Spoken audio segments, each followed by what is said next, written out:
Game crew. Good morning, early game crew. There we go.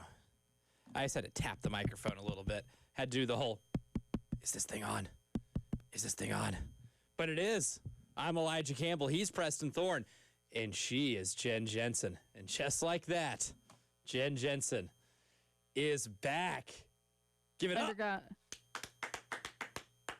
Wow, that's impressive, I must say. Hey, we're just happy to have you back.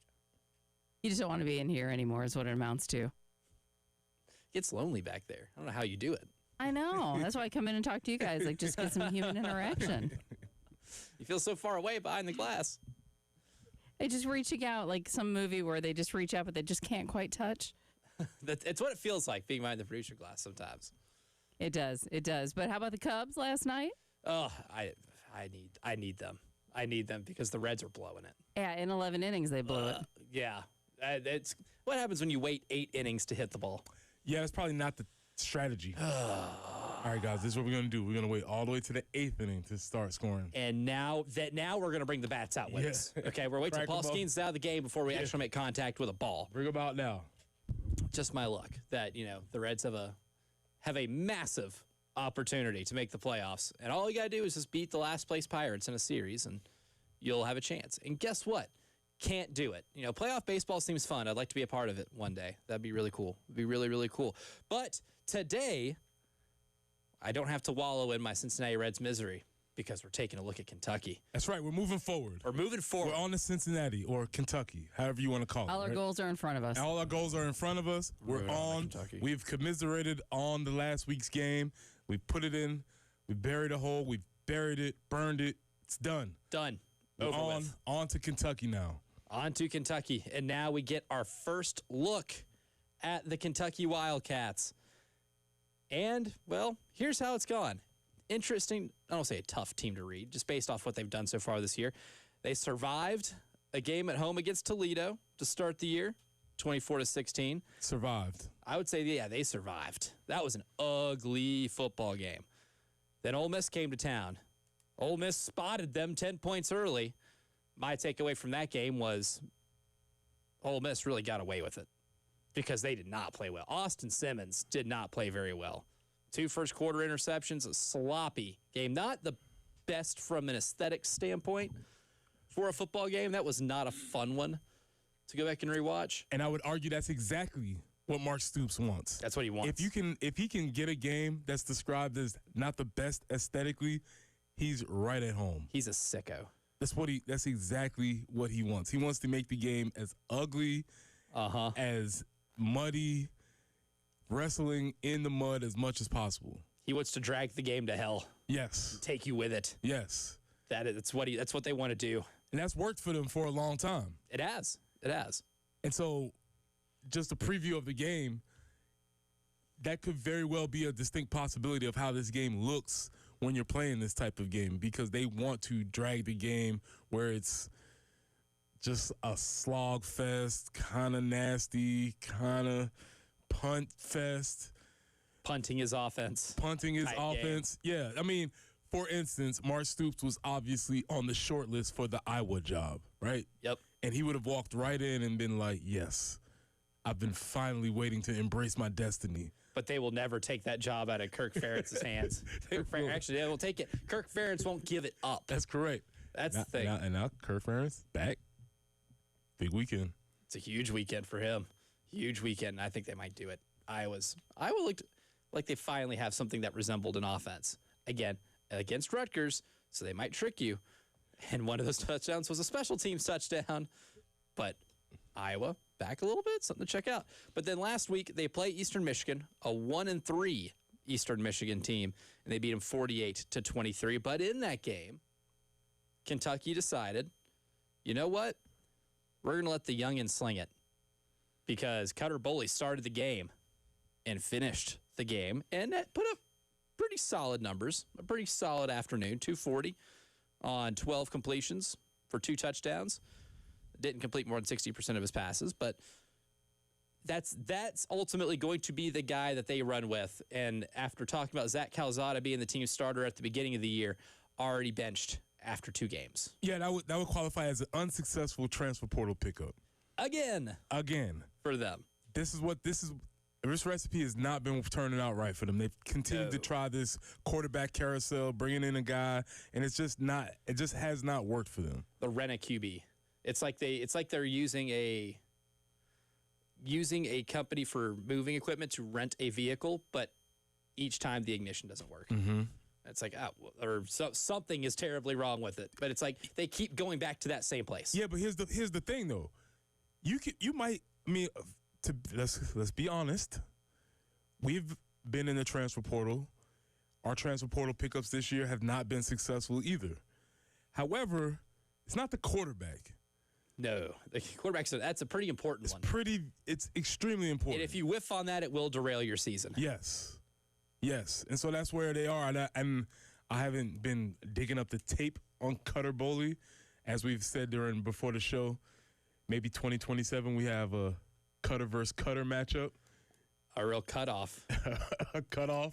If things go according to plan. 2 cutters cutting it up. It could be a lot of fun. Hey, if South Carolina's up 30-plus points, then maybe we see it. I don't know. Just for the bit. Ooh. Shane. We get into garbage time. Hope you're listening. Shane, hope you're listening. Forget any plans that you have as far as the team or depth charts. Just do it for the bit. Do it for the bit. We could have, say South Carolina's up 30 in the 4th quarter, and it's like, hey, let's make a little history here. We'd have to check the record books, but I don't think there'd be any other game in NCAA history where there were 2 cutters that played quarterback, right? Against each other. That's got to be the only time this has ever happened. I mean, I don't have any connects with the Elias Sports Bureau, but I am willing to bet an ungodly amount of money that I don't have that it's never happened. Yeah. It's not a scoregami, a name-agami. A name-agami. Yeah, it would be a name-agami. This never happened before. This would be the game where it could happen. I guess the only pathway to that is if South Carolina is just absolutely beating up on Kentucky. But the big thing about Cutter Boley is that this is his first road start. And what a place to start your first time in the SEC, buddy. Other than Willie B at night. Buddy. That is a tall task for anybody. For anyone. For that to be your first road start. He, in terms of what his career is right now, in terms of like where he has played, he did get some run last year. Threw 6 passes at Florida, did not complete a single one. He did complete one to the Gators though, in a 48-20 loss. And he did start at Texas. He did play at Texas. I don't believe he started that game, and did not have the best of afternoons. Which, of course, last year at anybody playing at Texas not going to play very well. Right. But big kid, 6'5", 214.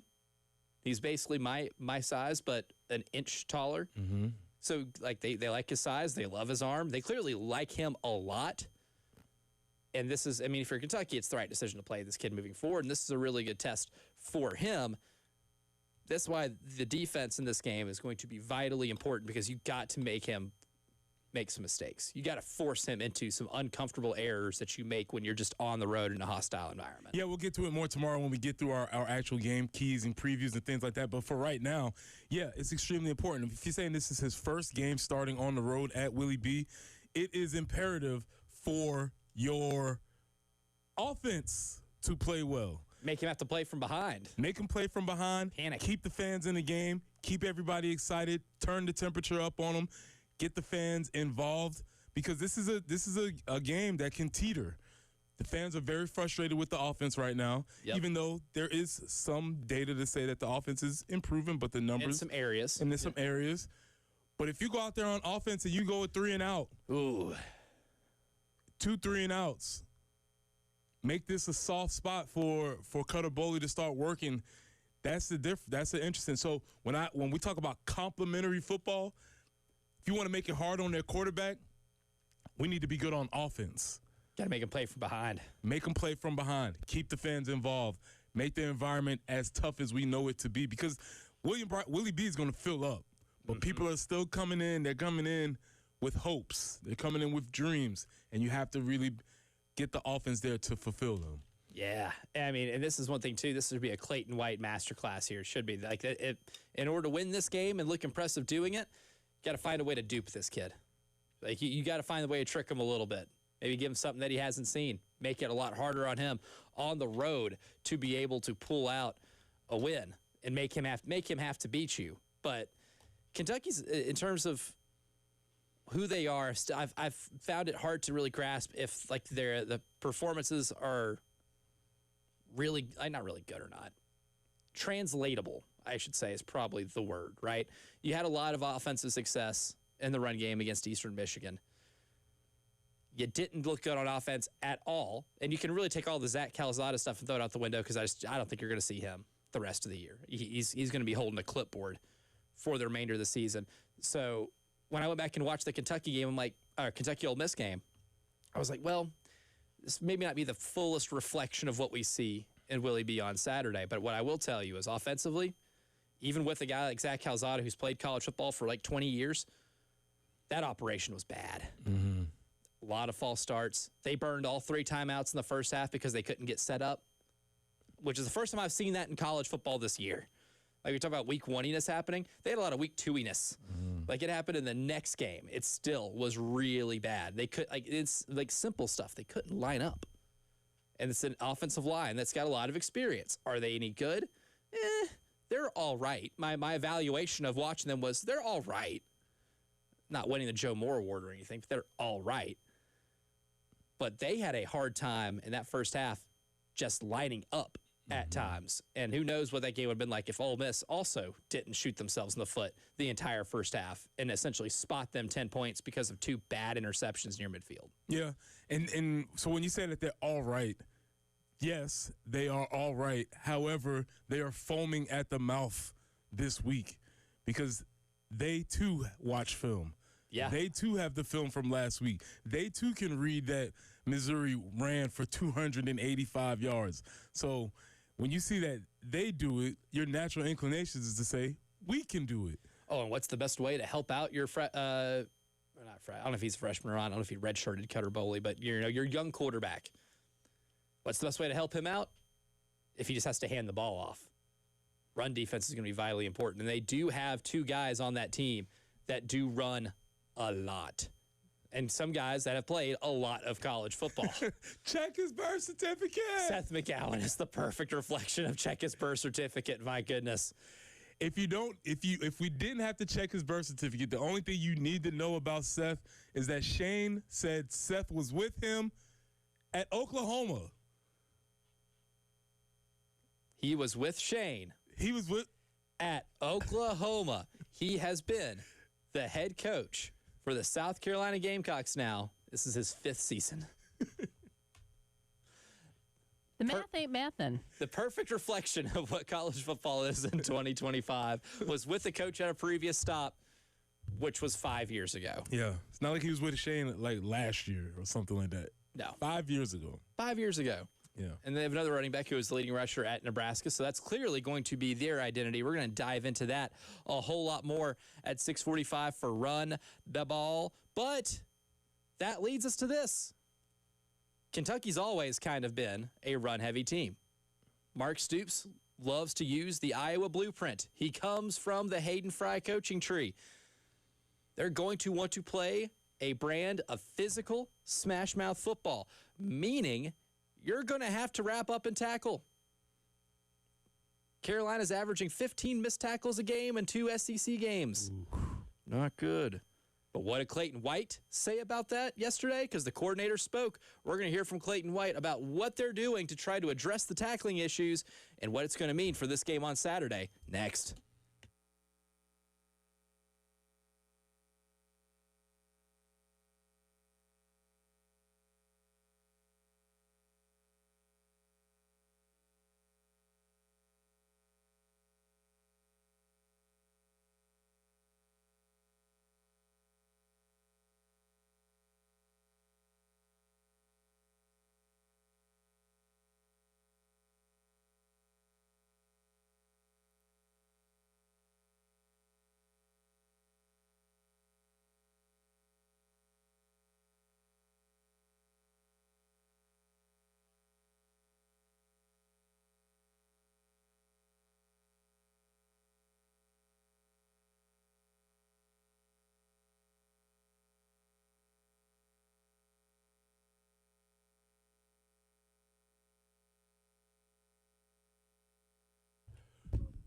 Week 5.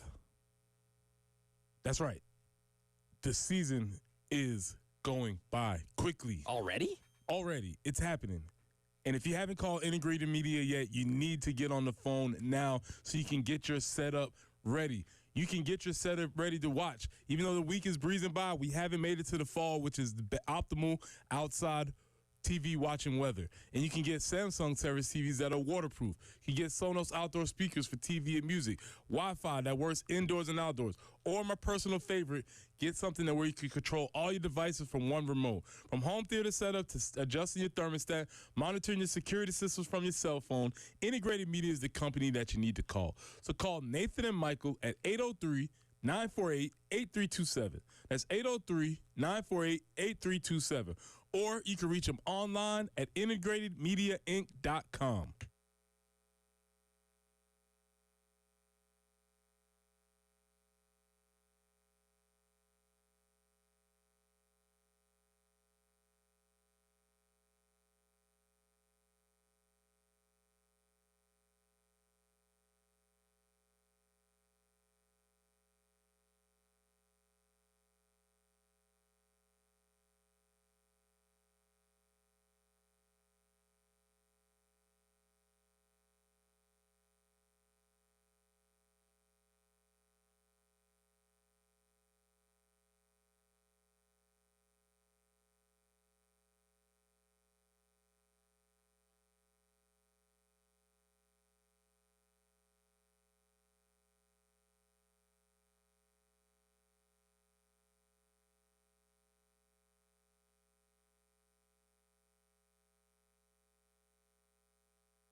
I-20 eastbound at Broad River Road. Appears we have an issue there due to an earlier accident. So be mindful heading through that area. And boy, the forecast definitely not looking too bad. Another warmer day today, 92 with maybe an isolated afternoon or evening thunderstorm. Tomorrow, a little bit cooler, 84 for the high, scattered storms. A couple scattered storms are possible on Saturday as well, a few showers on Sunday. So we're getting into a little bit of a rain pattern throughout the weekend, but not a washout each and every day. So that's good news there. But our temperatures will be a little bit lower. Again, 84 tomorrow and then low 80s for the weekend. 74 currently on 107.5 The Game.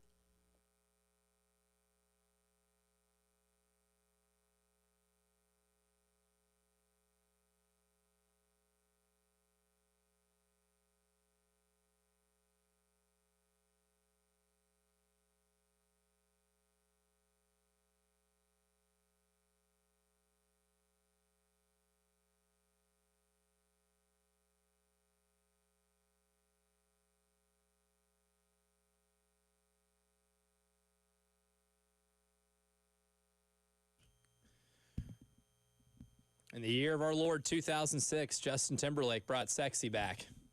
The Gamecocks are going to have to bring tackling back on Saturday in a big way. The stat I mentioned before, we hit the break. You're 2 games into SEC play. 1 home, 1 away, 1 versus Vanderbilt, 1 versus Missouri. You are, on average, missing 15 tackles a game. And to be clear, that's because it's 16 and 14.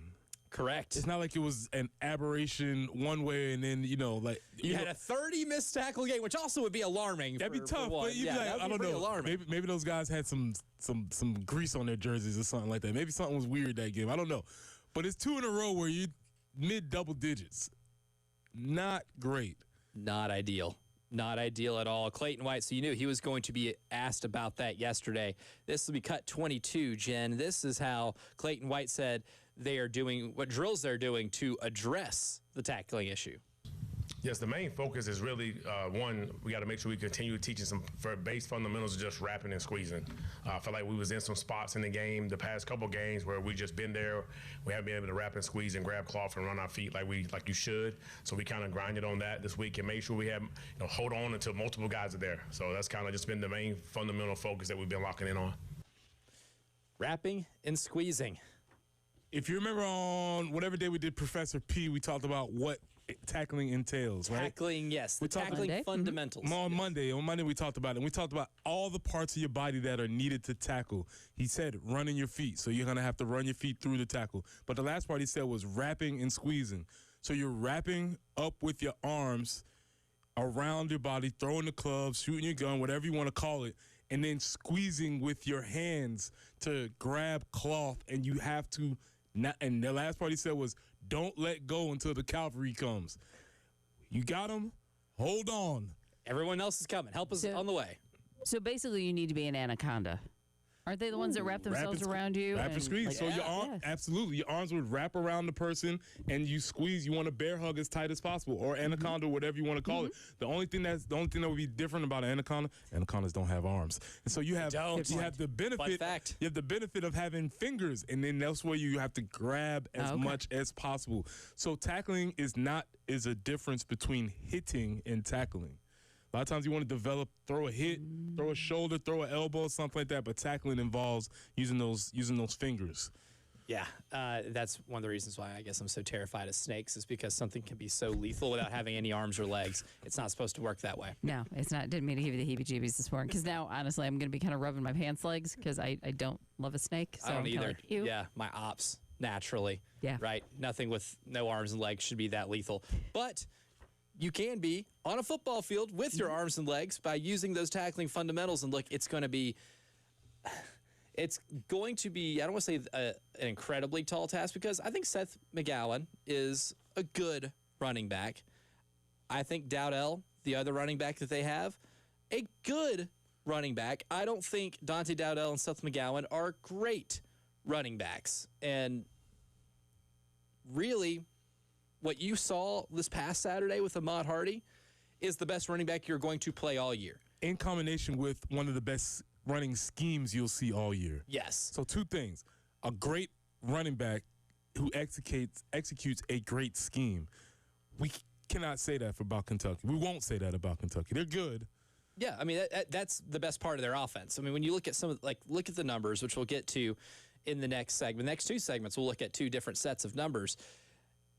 It's very clear that this team's best identity is running the football, right? And they will go as far, the offense will go as far as that running game takes them, especially with a really young quarterback that they're trying to figure out and get him ready to be the guy for the future, right? But this is the perfect situation for a get-back game for your defense. How much can you improve in a week? You're about to find out.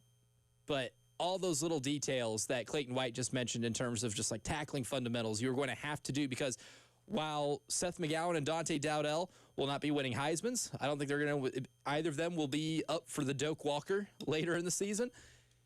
They can, that is Kentucky's pathway of beating you. And they are what Shane Beamer described during the week as violent runners. I'm not here to say they got their work cut out for them, but it is vitally important that you do all of those little things that Clayton White mentioned. Right, and the idea of tackling comes in the fact that they have two running backs who presume that they're going to be a little bit more fresh, that they're going to be able to, when they do run the ball, they'll be able to run at full speed, and so they may be able to wear a defense down, wear a team down, do it frequently, do it often, run through somebody's face, as our guy Marshawn Lynch would say. And over, right, and and over, and over. So you're gonna have to force them to, you're gonna have to tackle them, and that is, again, notice what Clayton White said. Matter of fact, Jen, can we hear that one more time? 22, hear what Clayton says. It's not some science experiment. It's not rocket science. Nope. It's basic football. Yes, the main focus is really, one, we got to make sure we continue teaching some base fundamentals of just wrapping and squeezing. I feel like we was in some spots in the game, the past couple games, where we just been there. We haven't been able to wrap and squeeze and grab cloth and run our feet like you should. So we kind of grinded on that this week and made sure we have, hold on until multiple guys are there. So that's kind of just been the main fundamental focus that we've been locking in on. That's what they're going to lock in on now when it comes to scouting the two running backs. What does Clayton White think? This will be cut 25, Jen. What does Clayton White think about what this team's going to have to do to slow down the bread and butter for Kentucky's offense? It's definitely the most important thing we have to get done for sure. They have two nice size backs that are physical, run very hard. They understand their schemes and they understand the soft spots and defenses based on the coverage and whatever defense you're running. They do a good job of finding those spots. That's how I evaluate the running backs. They can find a way to get 4 yards when it's not blocked up. They do a great job of that. Happens with experience. Being able to get 4 yards when it's not blocked up really well. It's experience and physicality, which if they don't have the high-end talent like an Ahmad Hardy, they do have that in for Kentucky's running game.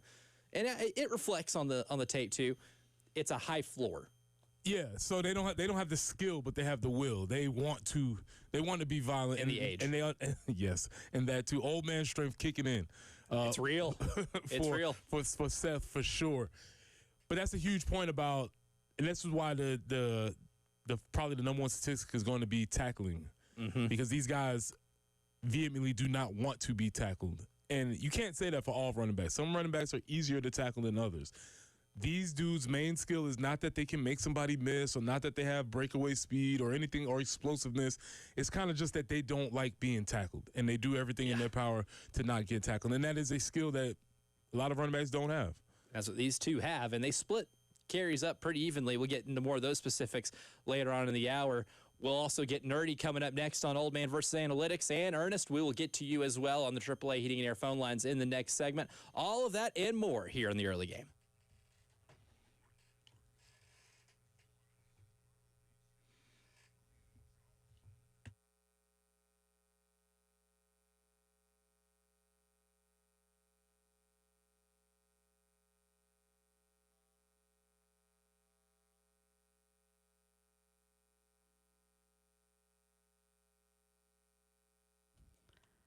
So we ended up doing a little bit of renovation in the house, a couple of bathrooms, replaced some cabinetry. That meant I kind of needed something to put on top, and we needed some countertops. So we headed to Carolina Stone Craftsman just outside Columbia in Chapin. We learned quickly they understand that any kitchen or maybe a bathroom model, it can be a significant investment, and they make it a priority to deliver the most affordable granite, marble, and quartz while still delivering the highest quality countertops and service that you would expect. Every step of the process, as I've mentioned, went great. I had a great consultation so we could figure out exactly what would serve us best. In visiting that showroom, found out how beautiful that is. And once the installation was complete, everything was cleaned up like they'd never been there. If you're in the market for countertops, kitchen, or bath, reach out to Carolina Stone Craftsman. Tell them that Jen Jensen sent you. They are family-owned and operated. Carolina Stone Craftsman, just beyond Columbia and Chapin and beyond your expectations. Check them out online, carolinastonecraftsman.com.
And still working that earlier slowdown, I-20 eastbound at Broad River Road. Don't have any reports of other major slowdowns, so good news in that respect. And 92, last day of the 90s for a while.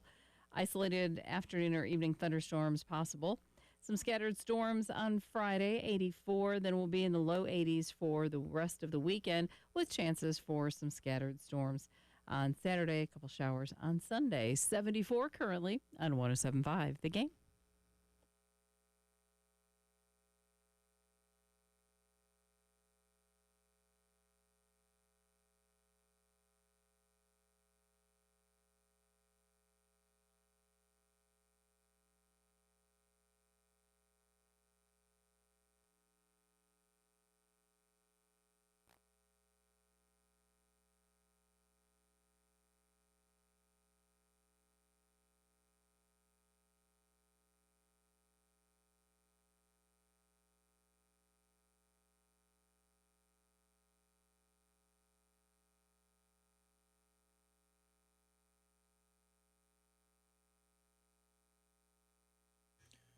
Our boy Ernest on the AAA Heating and Air phone lines has a suggestion, maybe a little bit of coaching for this South Carolina Gamecocks.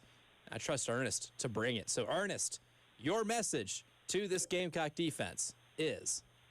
Well, good morning, Elijah and Preston. But I talked to a friend last night, and the way he said it is, my mama said that Coach Clayton White need to get with Coach Klein and get some tackling fuel.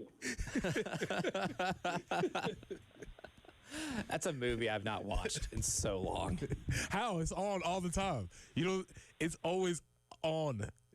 It seems like it's on. But yes, tackling fuel for sure. Tackling fuel. For sure. Right. Maybe go Captain Insano, even though the Captain Insano eye poke thing really isn't great tackling form or technique, and it's kind of hard to do that in the face mask. But also, you know what? If we go back and really analyze the technique, Waterboy, I don't know if he wrapped or grabbed cloth. Right? He just hit really. More of a hitter. Yeah, more of a hitter. Yeah, he just kind of mowed him down. He was so ferocious in his hitting. Maybe he was so good he didn't have to wrap and grab cloth. All you got to do is say something about his mama. I was just going to say, how can we do this? How can we get in somebody's earpiece or something and, Ooh, put it in the green dot? Water sucks. Who is our green dot guy? Is it Fred? It's Fred. Okay. Yeah. But maybe, just Clayton White in the green dot gives out the play call and he goes, water sucks. It really, really sucks.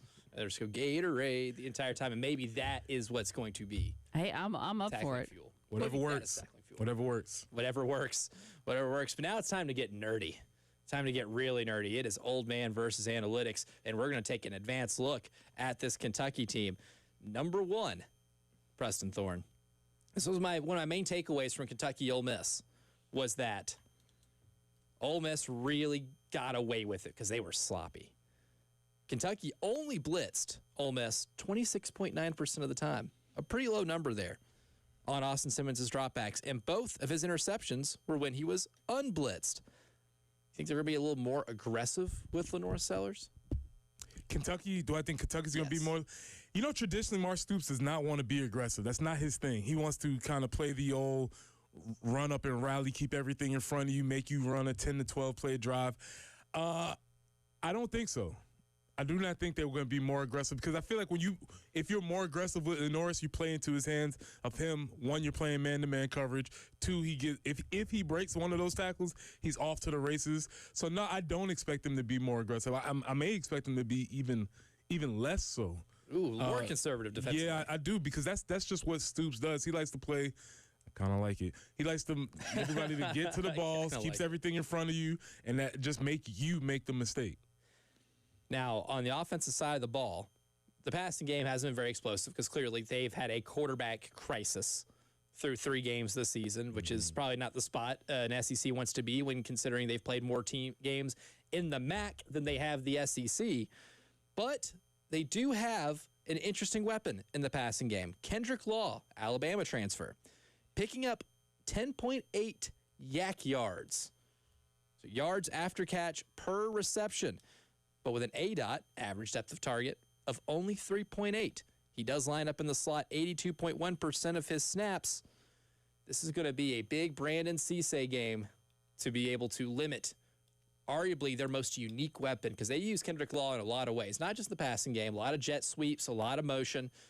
This is going to be the game where Brandon Cisse is going to earn his keep. Yeah, that is interesting. And Brandon, to his credit, has been extremely physical all year. Yes. He's been as advertised. Yep. He played very well against Missouri, one of the highest graders. He's been consistently one of the highest graders. So that will probably be his assignment. I don't know whether he'll follow him or I don't know what type of thing Clayton will set up that way, but that'll probably be his assignment as often as possible. I think I would. You think you would follow? I think you would. Just because when I watch Kentucky, I watch Kendrick Law, and you see like the athleticism. I remember seeing him at Alabama, right? Like he's a very athletic, kind of a gadgety guy. Keeping him kind of at bay can really put Cutter Boley in a tough spot to end up having to make tougher throws down the field. Look, a young quarterback's best friend can be a really good running game and a short, easy passing game. And Kendrick Law is kind of their key to a short, easy passing game. Nothing helps out the completion percentage more than the little shovel pass, right? At the very beginning of the snap. They do that a lot with him. And this goes back to the old Lou Holtz adage, right? Part of stopping the run is stopping yak also. Yep. Right? So even if you give up, with the A. 3 yards, cool. Yeah, Second and 7, right? Let him have it. Easy. That's no problem. We don't mind you if you throw a little screen and we rally you and we tackle you. The problem is the yak and all of those yards after the catch. So keep saying it. We'll keep hammering it home, but stopping the run, which also includes yak. Another thing about this Kentucky passing core or receiving core, in 3 games they've dropped 8 passes. They'll help you out a little bit. So, with that being said, does that make it more vital that you stop those plays at the line of scrimmage with the shorter passes with Kendrick Law? I think that's what makes the Kendrick Law thing maybe even more highlighted to me, is that I'd be cool with seeing with daring their receivers to make plays because they've shown this year that they are not immune to the dropsies. So you have receivers who drop the ball, a young quarterback making his first start on the road. That's obviously what you want to force them to do. The only way you can force them to do that is by, say it with us, stopping the run, tackling. It's all the same boring stuff that we hear all the time. But if you can force them into those situations, I don't think Cutter, no disrespect, Cutter, Boley, that is, I don't think he can beat us, and I don't think the wide receiver core is good enough to beat us. Now, their edge rusher, Cam Olds, has a pass rush win rate of 26.5%. Again, anything over 20 is really good. Against Ole Miss specifically, so clearly the best offensive line they will have played this year, it was at 16.7, so still pretty good. He is the player to watch on defense. He is the player this offensive line has to be the most concerned, or the offensive line for Carolina has to be the most concerned with. Makes a lot of sense, and I didn't see I'm waiting for the morning meeting for our injury report, but can I get a sneak preview here? For Case and Henry, yes, I think it was. Let me pull it up, 'cause I have to reemphasize that if you would have told me last year that I was waiting on Case and Henry to come back and play offense, boy, that would have been a surprise. If you would have traveled back and say, hey, man, you know what this offensive line really needs? More Case and Henry. That would not have been my prescription for this team last year. But he has been grading out consistently the highest. And you saw last week when he went out the game early, the offensive line took a drop-off considerably. Yeah, he's definitely the most consistent. So in terms of the injury report for Case and Henry, listed as doubtful. So you're saying there's a chance? It is full of doubt. It is not completely full of doubt, right? Because he is not ruled out. Also, Nolan Hay on the doubtful, too. Okay. So that's kind of where the Gamecock offensive line is with injuries. And then last thing here, Kentucky gives up 278 pass yards per game. Jonquez Hardaway is targeted the most at corner. He's played 111 snaps, been targeted 15 times. Those passes have been completed 9 times for 141 yards. That's the guy they need to pick on. Find him. Find him. Find him. Wherever he is, you find him. You look and you point to him, and you figure out how the route tree can run directly through him because he seems like he gets targeted a lot. And now that with Vandrevis maybe stepping up, now you have 2 viable options. Whichever the side old buddy is on, find him. Look there first. In basketball, they'll call it finding the donkey on defense. for applying that. John Quist Hardaway, the donkey on defense. We'll get to the AAA heating and phone lines real quick. Tom is on the line. Tom, good morning. Welcome to the early game. Hello. I hear y'all talking about all those stats and things, but I've been noticing in college football now, with the transfer report, I think the main impact is on the quarterback position. Mm-hmm. And when you think about who South Carolina and Clemson have lost to, they're both from transfer quarterbacks that were at Notre Dame or Penn State or Texas A&M. In the old days, those quarterbacks would have stayed. Now, the quarterbacks those colleges are recruiting are really good quarterbacks, probably 4 or 5 stars, but they just can't play where they are because another 4 or 5's ahead of them. In the old days, when you would have played Missouri, they would have had not a 4 or 5-star quarterback, a 3-star, because that's all they could recruit. Same thing when I think of Clemson when they lost to the last team they lost to.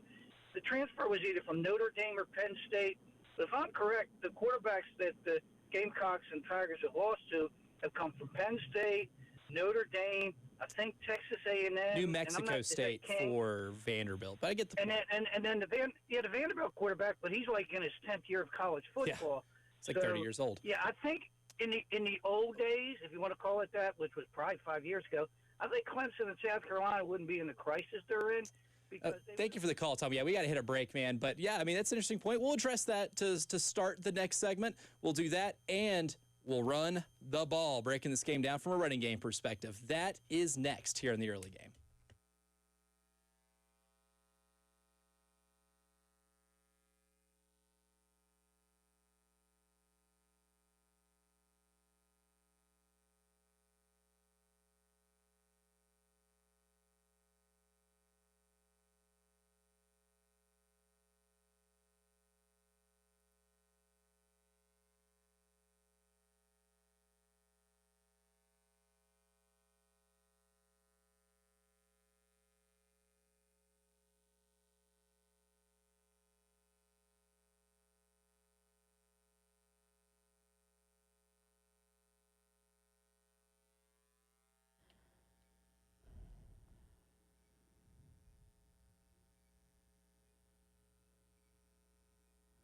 Hey, it's Jen.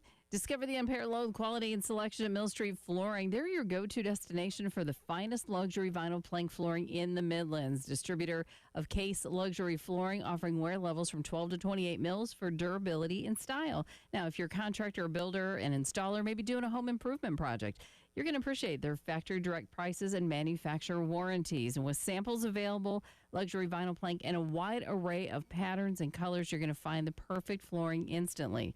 Choose from the standard planks or the wider planks to fit any space or any budget. No order is too big or too small. Visit millstreetflooring.com. Call Joe at 803-424-8547 to arrange your appointment in Lugoff or West Columbia locations. And now through October 31st, you can get $107.50 off an order of $1,000 or more. Check them out at Mill Street Flooring. There's never a good reason to spend more than you have to.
Going to quickly address the call from Tom.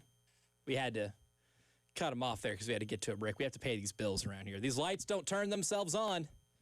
Got to pay for them. But he was talking about quarterbacking in college. A lot different now.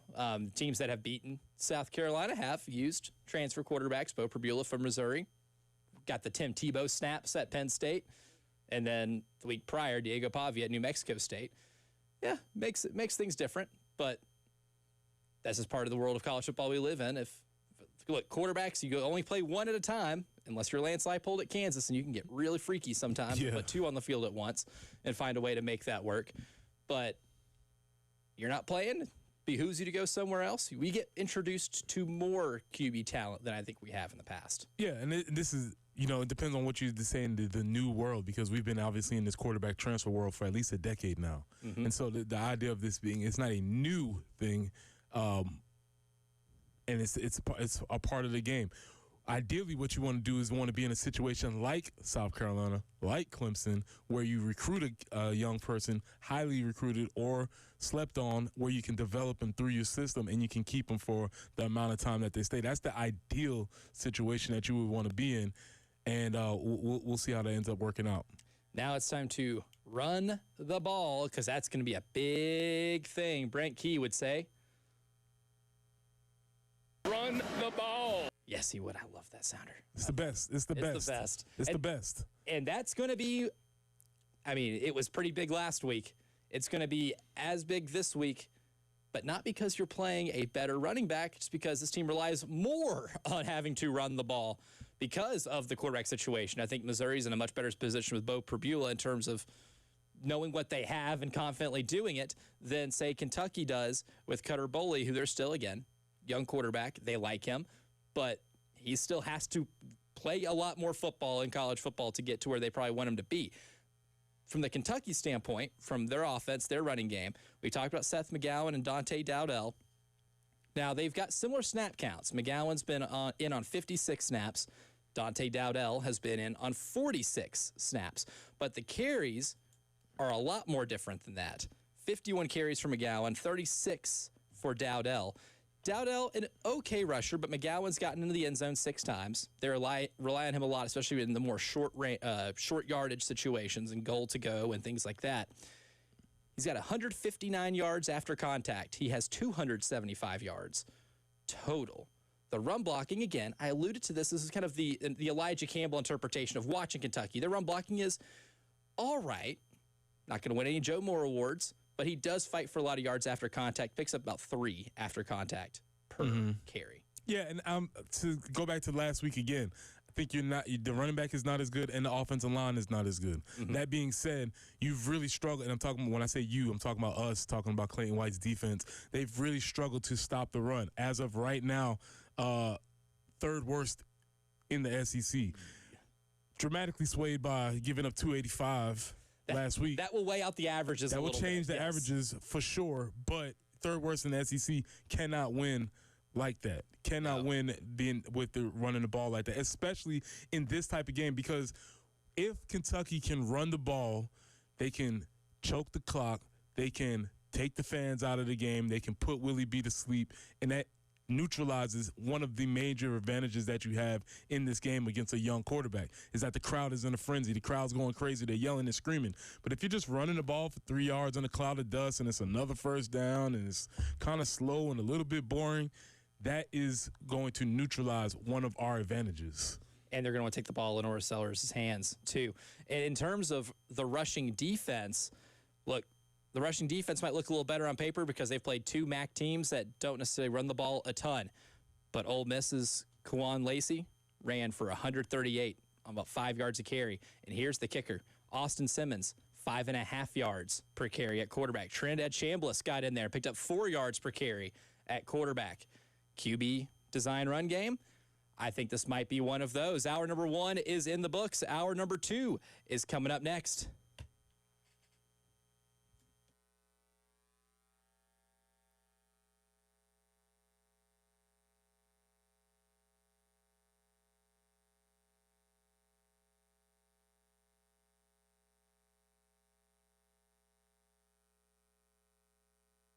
Preston here for our friends at Absolute Glass, the premier glass company of the Midlands, offering auto, home, and business glass repair. If your glass is damaged, shattered, cracked, or broken, they can handle the job.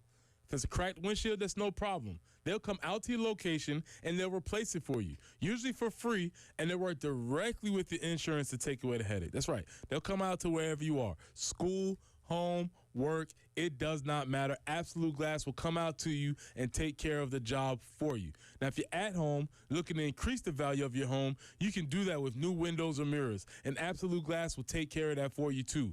Windows, mirrors, shower enclosures. Say it all the time. If you can see through it, Ray and Marianne at Absolute Glass can do it. So check them out online at AbsoluteGlassInc.com. That's online at AbsoluteGlassInc.com.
Couple of accidents to make you aware of. I-77 northbound at Bluff Road. Also I-20 westbound at I-77. And I-20 eastbound at Broad River Road. We also have the report of an accident in progress. And today wraps up the 90s for a bit. 92 for the high with an isolated afternoon or evening storm. And tomorrow, 84 for the high with scattered storms. We kind of keep a scattered rain pattern for a few days into the weekend. 81 will be our high on Saturday, 82 on Sunday. Right now, cloudy and 74 on 107.5 The Game.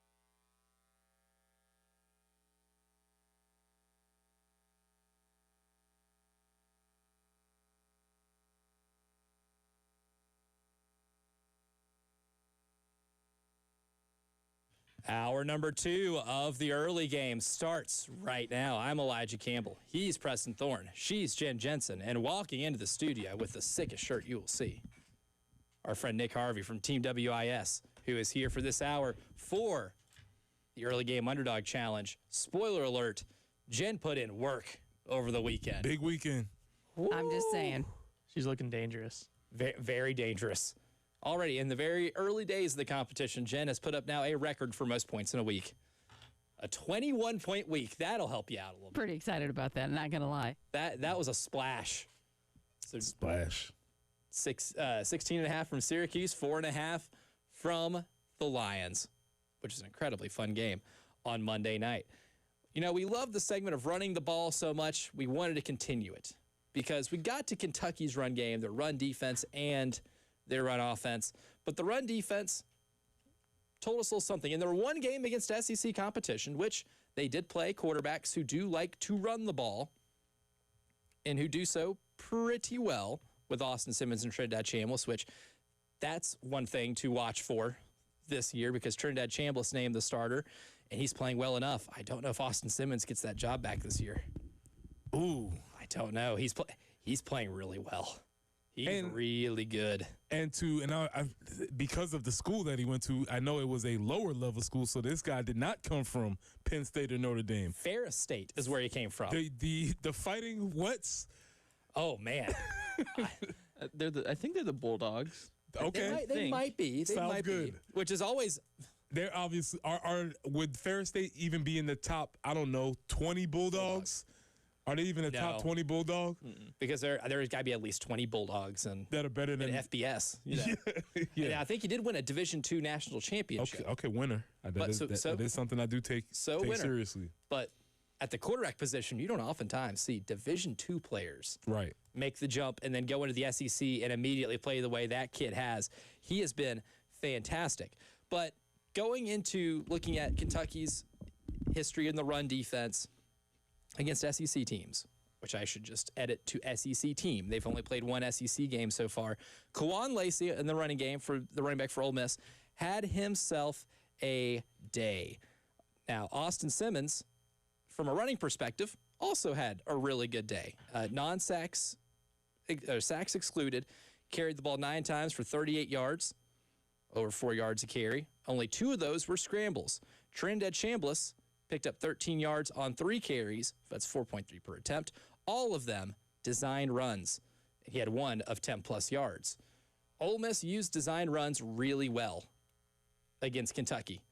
This could be a game where even if Kentucky is showing you something like what Missouri showed by only rushing 3, dropping 8, and having 2 spies, 2 of those 8 being spies on the quarterback, this should be a game where Lenore Sellers sees a lot more action on the ground than he did against Missouri. I've been calling for it. I still want to see it more. And again, that's a Lane Kiffin offense. Lane is not known for especially being big on the QB run. But if that's what you have that works, then you do it and you do more of it.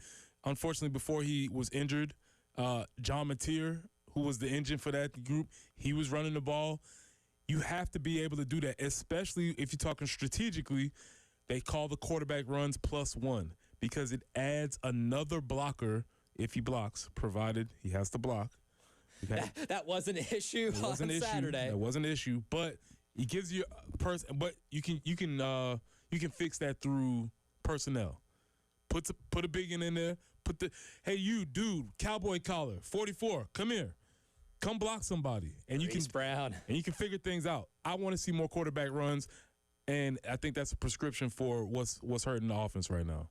-9 rushing yards, Nick Harvey. That was what South Carolina finished with, and of course those account for sacks. But still, even with that being known, you still rarely ever end a game in the red with rushing yards. South Carolina is going to have to do a better job of that against a run defense that seems way more gettable this week. Well, I think also you kind of have to think about it in the mindset of Lenoris is more healthy this week. I think you could say that because I think we saw a more conservative approach to him running the ball last Saturday. A lot of times starts to scramble and then he dips out of bounds, right? Running towards the boundary, he's trying to keep himself protected. Maybe he's feeling a little more comfortable, a little more confident going into this weekend, and you see these design runs open up and you see him play a more physical brand of football. Because, look, if you're the one delivering the boom to somebody when you're running through the hole, be the hammer. Exactly, right. And that's what I'm saying. I think, I'm not going to say you're at less risk to be injured. However, it's football. Anybody who's played football has probably heard a coach say if you're going 100 miles an hour, you're less likely to get hurt. Just the thing. I don't know why they say that. I'm not sure how statistically accurate it is, but I believe them. How rooted in study has this been? Right. How rooted is that Where are one the numbers? in empirical evidence?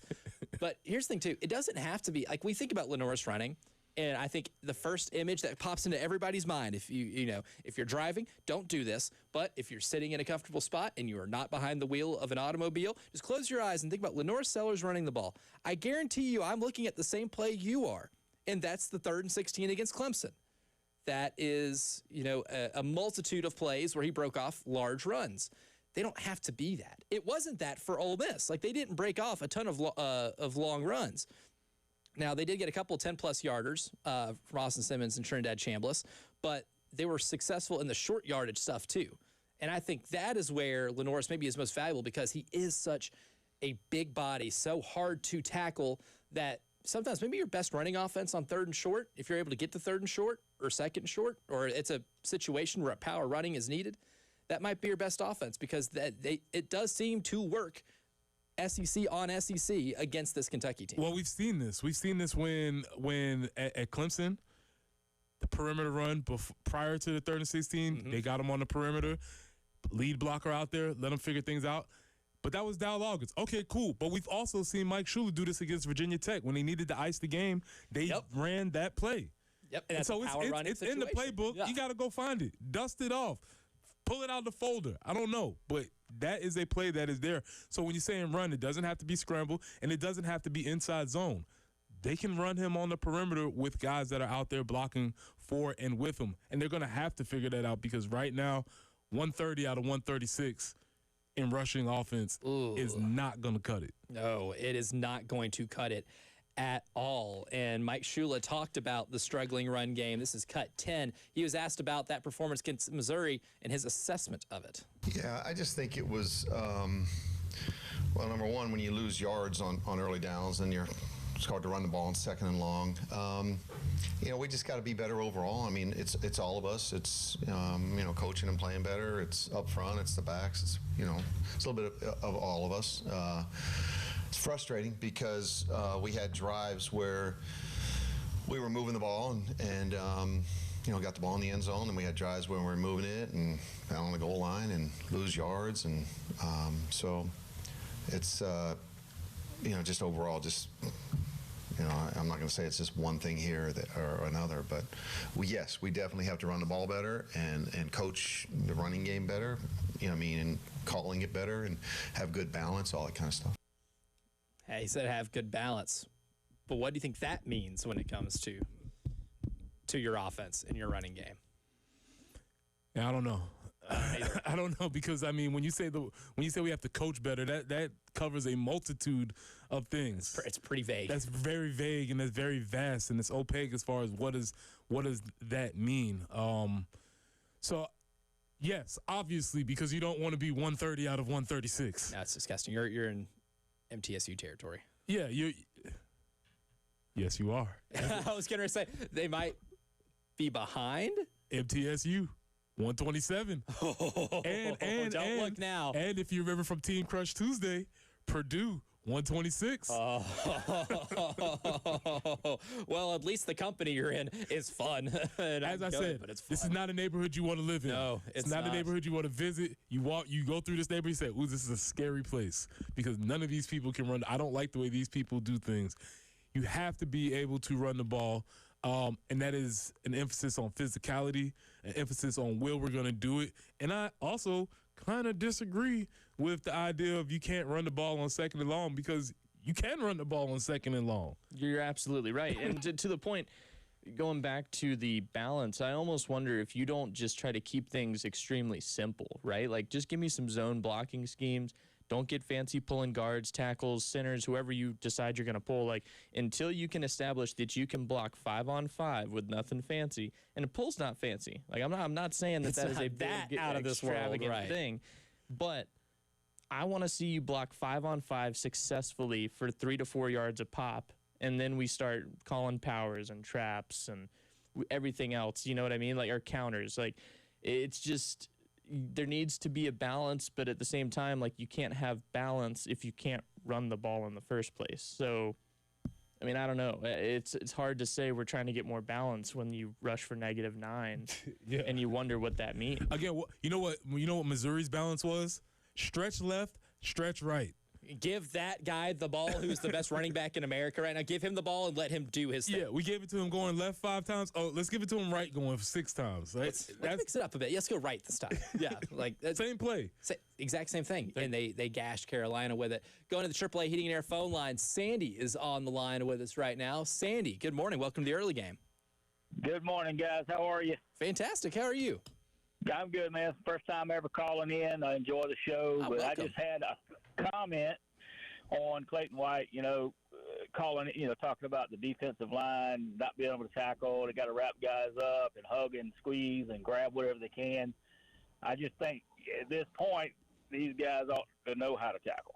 I mean, they've been playing ball since they were small fries. So I just think the coaches are just reaching for things.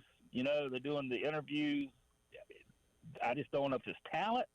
A lot of these guys can't get it done. And also on Lenoris, everybody loves the guy, but I feel like a guy called in yesterday. His name was Scott.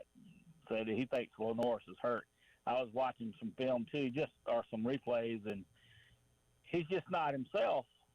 And I just think if he does not run the ball tomorrow and to help the offense out a little bit more, I think they'll hold him back because he's hurt. I'm just going to hang up now and listen. Thanks, guys. Yeah. Love the show. Thanks for the call, Sandy. Appreciate it. Yeah, don't be a stranger. Call whenever, man. Start with the fundamentals of the tackling first. I think one thing from Clayton White's presser yesterday that I think was conveyed pretty well is that it is frustrating to have to teach this going into game number 5 of the season, especially considering at this level, you have been playing football, you've been tackling for a long time. The technique should be better. And instead of getting to spend more time game planning, you have to use some of that time because you only get so much time to practice. In life, we only get so many hours in a day. But if you have to use it on something else, then it's not as fun. If I have to spend a couple hours a day doing something that is fundamental and just rudimentary, it's going to be frustrating to me, right? Because then I'm not getting done what I want to get done throughout the course of the day. A football practice is that way on steroids because you have significantly less time to be able to do that. And having to spend time on tackling does take away from other things you want to do in practice. That's true. But also one of the fundamental teaching principles is that you can't assume what your students know. Also a good point. Right? We can't assume that they are competent or confident in doing these things. So you have to practice them, and sometimes it might feel redundant and you might feel like you are going backwards or wasting time. But what really ends up happening is you end up wasting time on the front end because now you're teaching all of these cool things, but they don't have the basics concerned. So one of the fundamental teaching principles, everybody going to school, every teacher knows, it's like you think we should be able to move on, but you always have to review, recheck, and do all those things to make sure those things are set in place. We talked about this on Palmetto Sports Daily yesterday as well, but it almost makes you think that, like, these guys are, like, one of our anchors put it this way. I was a frequent Madden player. I was big on throwing the hit stick. I'm trying to get the crowd to go, ooh, or get that bumble. big reaction out of the crowd. And, I mean, you go back and watch some of the game again from Saturday. How many guys are just throwing shoulders at people, at Hardy, and he's bouncing off of them and taking off for 30 yards? Like, to an extent, it's not even just form tackling, teaching the wrap up or anything like that, but it's getting them out of the mindset that they're big enough to knock a guy like that flat. Like, it just doesn't work. It's not how this works. It's high risk, high reward, and you found out the other side of that risk. Coming up next, though, it's the early game morning meeting. We have an injury report, or an availability report, as the SEC would want us to call it. And what does Mark Stoops have to say? He's our guest, not on the show, but we will hear from Coach Stoops at Kentucky coming up next.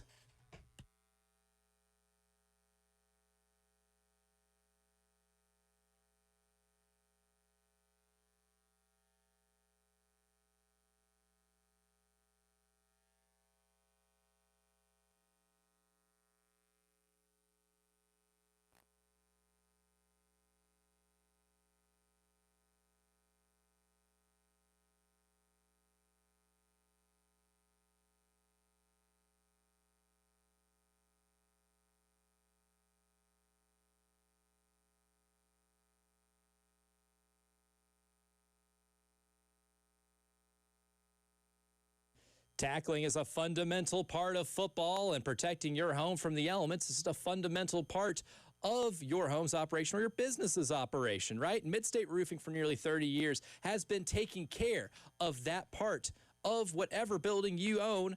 They've been taking care of that, and that's such a vital, important thing. You don't think about it sometimes because your roof is always so reliable, but sometimes it's really noticeable when it's not. Midstate's here to give you the protective guarantee that your building is dry and running long into the future. And they also protect the protector with a maintenance contract. Give them a call today, 803-356-1919, or you can even call after hours if, seriously, sometimes those issues, if you do have a roofing problem, can be a little more urgent, and they can't wait for normal business hours. They always have on-call technicians on call ready to help you out. 803-356-1919, or always online at midstateroofing.com. And if you have a leak, let Midstate Roofing take a peek.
Still working an earlier slowdown, I-77 northbound at Bluff Road. Also, I-20 westbound at I-77 and Boiling Springs Road near Highway 6.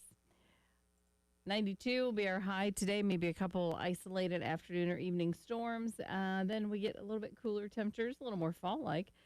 84 for tomorrow, 81 on Saturday. Scattered storms both days. 82 on Sunday with a couple of showers possible. Right now, though, cloudy, and it's 74 on 107.5 The Game.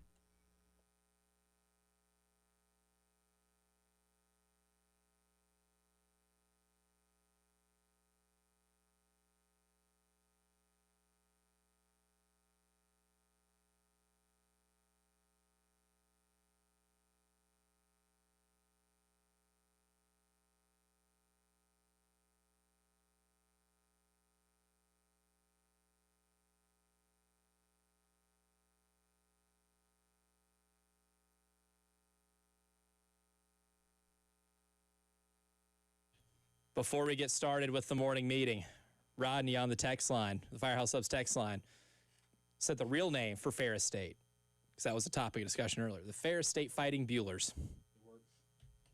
It does work. We'll allow it. We'll allow it. It passes.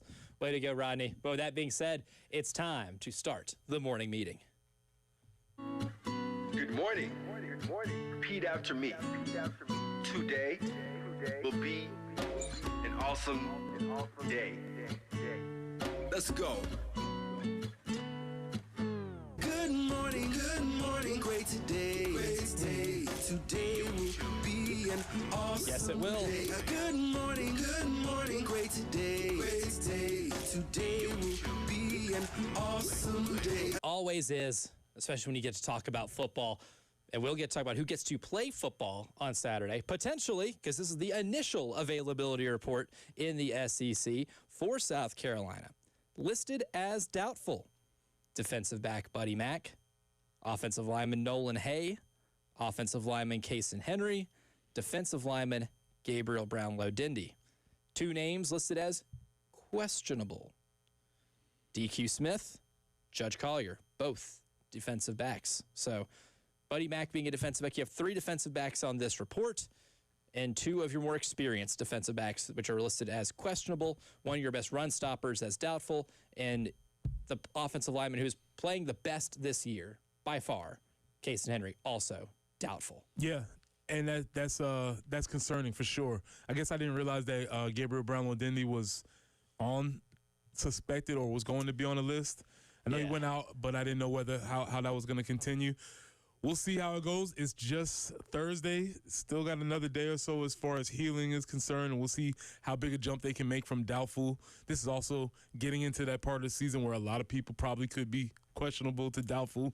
So we'll see what that means, maybe more so tomorrow. Yeah, and the 2 big ones I'm really looking at right now, DQ Smith and Judge Collier, specifically Judge Collier. Pass defense hasn't been what you expected it to be coming into the season. And I think Judge Collier not being there is a big part of that. I mean, he's only played 6 snaps so far this season. That was my guy at the beginning of the year in the preseason where I said, this is my kind of breakout player candidate for this team, is Judge Collier. I think he's got a lot of like the tools to be a really good defensive back in the SEC. I loved what he did on the back end of last year and how he helped the team out. I was like, this is the year that maybe he ends up becoming all SEC caliber defensive back. Gonna need that. Going to need it from him coming back. That's going to be a big addition. Of course, DQ Smith from a leadership perspective and just from being so experienced, right, helps out a lot. And if you can get him back and he's tackling at a high rate, which he has gotten better at over the course of the last few years, it's going to help you out a lot. We'll also extend our invitation, 803-404-6100, AAA Heating and Air phone lines. Luke is on the line, wants to join us here for their morning meeting. Luke, good morning. Great day. Hey guys, how are y'all doing? Good. How are you? Doing good. I was just listening to y'all talk about Lenoris Sellers. Seen a lot, articles about how he's not running as much, how maybe it's play calling. Do you think there's any chance that he's looking ahead? You know, the team's projected right now, I think on ESPN, to go 6-6. All these articles coming out about him being the number 1 draft pick in the next year's NFL draft. Is you starting to look ahead at, hey, let's get on to the next level and cash that check and, maybe save the body this year? I don't think so. And appreciate your call, Luke. I don't think so. I mean, Lenoris is pretty competitive. I mean, and it would behoove you to continue to show what you showed last year, because you may be projected to be the number 1 pick right now, but if you don't play very well in the last 8 games of the year, teams might look at you a little differently, right? My New Orleans Saints are on the clock. I'm telling you right now, when we get to 7:45 to who's cooked and who's not, the Saints are cooked. Also, this is where I want to give a shout out to the thing that a lot of people claim they don't like, but in the NIL era, he's already cashed checks. Yep, that is now true. If this was an era where players were intentionally kept broke and poor, and they had to look forward to getting a check, maybe. But he's already cashed checks, so it's not as if there's a bigger check ahead of him for sure, but the finances, what NIL has been able to do is to take that out of the equation. And so, no, I don't think that. I definitively do not think that. Yeah. So, Luke, if it's me, I'm not buying into that one. Real quick, we'll get to Tim as well. keeping on form with the tackling that we talked about earlier in the show. Good morning, Tim. Great day. How you doing, man? I called y'all the other day. You know, I was talking about the tackling. They don't know about practice tackling no more. It's rough. It's dirty. You know, you get people hurt. It causes fights. And let me say, I'm an old man. I ain't played a down of football since 1978. We could do stuff back in that they can't do now. Yeah. You know, let me say that up front. That's true. And as far as Lenoris, I tell you what it looks like to me. I don't think he's hurt or none of that. I think he's confused. I think they've spent all summer telling him, look, man, you can't take off on every play. You got to depend. I mean, we had quarterbacks like that could run, and they fussed at him all the time. You can't take off as quick. I think he's confused on things. That's what I think. Might be wrong, but that's what I see. Yeah, thank you for the call, Tim. Yeah, Appreciate the interesting call. observation. Yeah. See you, man. Two things on what Tim said. He's absolutely right as far as tackling is concerned because everybody's so concerned about injuries. Yeah. The only way you can practice tackling is to tackle. It's a tackle, right. And like he said, there were things that we did in previous eras of football that probably aren't advised now, which is a good thing, but the actual act of tackling, and you see this at every level, right? You see tackling suffer at every level, high school, college, NFL, because the physicality of practices aren't the same as they were at one time. So it's kind of a catch-22 in that situation. Yeah, and unfortunately, the tackling dummy in practice is going to be a little better at breaking you off than Ahmad, or not as good as breaking you off for a run as Ahmad Hardy. The tackling dummy don't wiggle. He don't spin. He don't move. He don't hit your arm down. He goes down every time you tackle him. It's like the anaconda. The tackling dummy usually does not have arms and legs that are mobile. Also, I'm sure, Nick, you remember when you tackle your teammates also go down every time that you tackle them too because we're all trying to get through this drill. You're just trying to be done. We're trying to get this over with.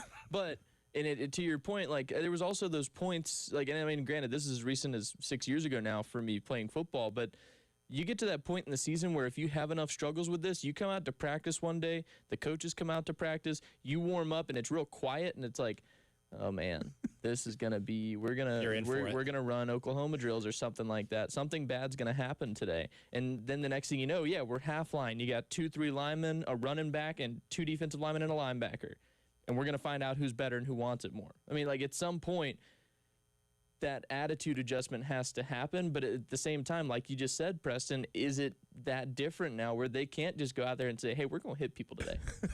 That's what we're gonna do. We're gonna find out who can do it. Afraid those days are gone. We'll get to more Mark Stoops later on in the show, but coming up next, it's the early game underdog challenge, and a couple of you on the text line this past week had a really good week by way of the Cleveland Browns. Yes, the Cleveland Browns won you prizes. So we'll do the early game underdog challenge because you and Jen had really big weekends. We will elaborate on that and make our picks for this weekend next.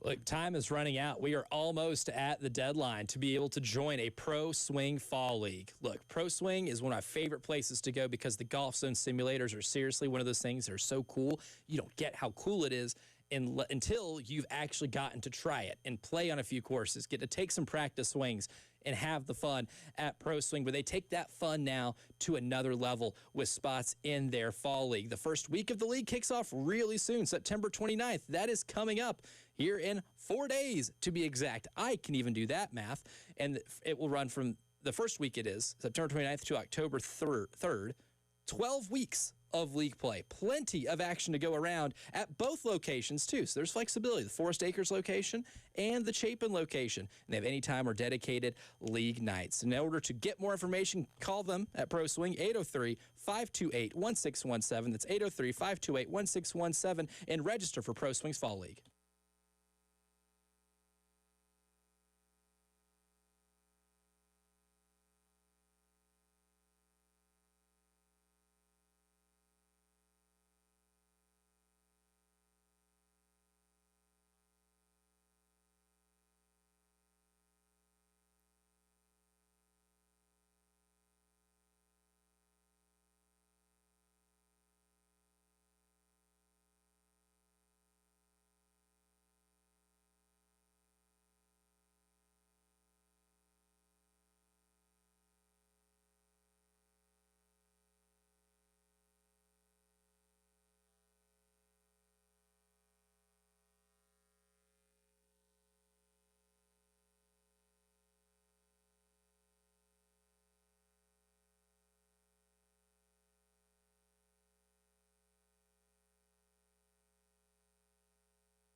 Boiling Springs near Highway 6. We have a report of an accident there. I-20 westbound at I-77. Also I-77 northbound at Bluff Road. You have that in the cleanup stages. 92 is what we're looking for today. Maybe a couple isolated afternoon or evening thunderstorms. A few scattered storms in the forecast for tomorrow and Saturday, 84 and 81 respectively. And do you know that by middle of next week, we're going to be in the mid-70s. So maybe dipping into more fall-like temperatures, but right now it's cloudy and 74 on 107.5 The Game.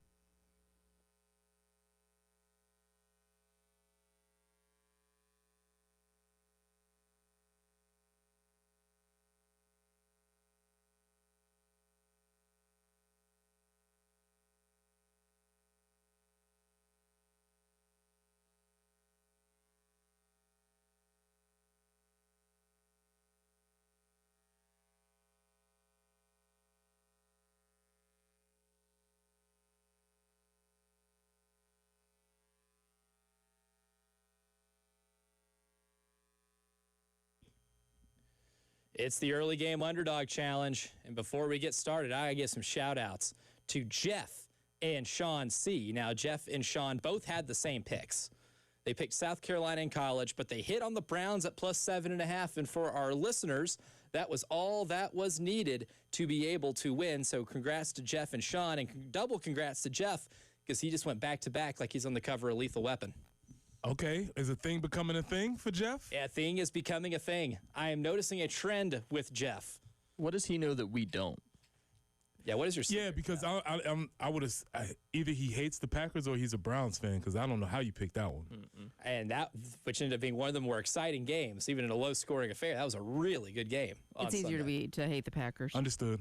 Jen can tell you firsthand. She says that's the easy part. Hating the Packers is the easy part. Loving the Browns would be the hard part, right? That's I think so. That's that distribution of labor there. So congrats to Jeff and Sean C. You can play along with us. Just text into the Firehouse Subs text line 803-404-6100. Pick one college game, one NFL game. Must pick the underdog, and the spreads that we use are on ESPN Bet. So if you want to see what point total you would get, go to ESPN Bet. That is the one that we use. And now for us, the standings have shifted because there were 3 goose eggs between Team WIS, myself, and Preston. But Jen Jensen, by way of Syracuse and the Detroit Lions, have 21 points. It'll never happen again, so I'm soaking it in as best I can. 21 points. And that gives Jen Jensen the lead. From goose egg to lead, the Jen Jensen story. She is in first at 21 points. In second place, Team WIS at 17 points. In third place, myself at 13. And Preston is now the caboose at 11. And ironically enough, we all have the same record. We are all 2-6. Yeah, but those numbers, man, those ones that you pick. I mean, for Jen to get a win and Clemson get a loss on top of that. I mean, it just doesn't get much I don't know if he gets better than that. All Carolina had to do was win. It was the best football weekend for Jen you could possibly imagine. Cherry on the top. Correct. Yeah, Couple of cherries. Yep. So here's the order for this week. Team WIS will hit leadoff, then Jen, Preston, myself, and then I will have the first NFL pick, and then Preston, Jen, and Team WIS as part of the snake draft order. So without that being said, Team WIS, you have the first crack at college, and who are you taking? Rick Henry gave me some insight, and I'm pretty sure the simple answer just tells me he was picking the biggest amount of points in the spread. Oh, he's big game hunting. Oh, that's what we do. Yeah, I mean, every week I tell him the spreads, and he goes, "I like that one. There's a lot of points," and that's pretty much how we decide. We're gonna take the Virginia Tech Hokies at plus 9.5, going to Raleigh, to NC State, upset the Wolfpack. Plus 9.5 at NC State. NC State coming off of a loss at Duke, where they seemingly were in control of that game early. I think that a 20-7 lead, and then Darian Mensah. Duke's not a bad club. So Virginia Tech, the first team off the board at plus 9.5. That leads us to Jen Jensen. Boy, I tell you, I'm kind of struggling in between 2 particular games. One would give me maybe some more points. I think I'm going to go with the Fighting Dan Lannings. Ooh. And I think I'm going to take Oregon over Penn State.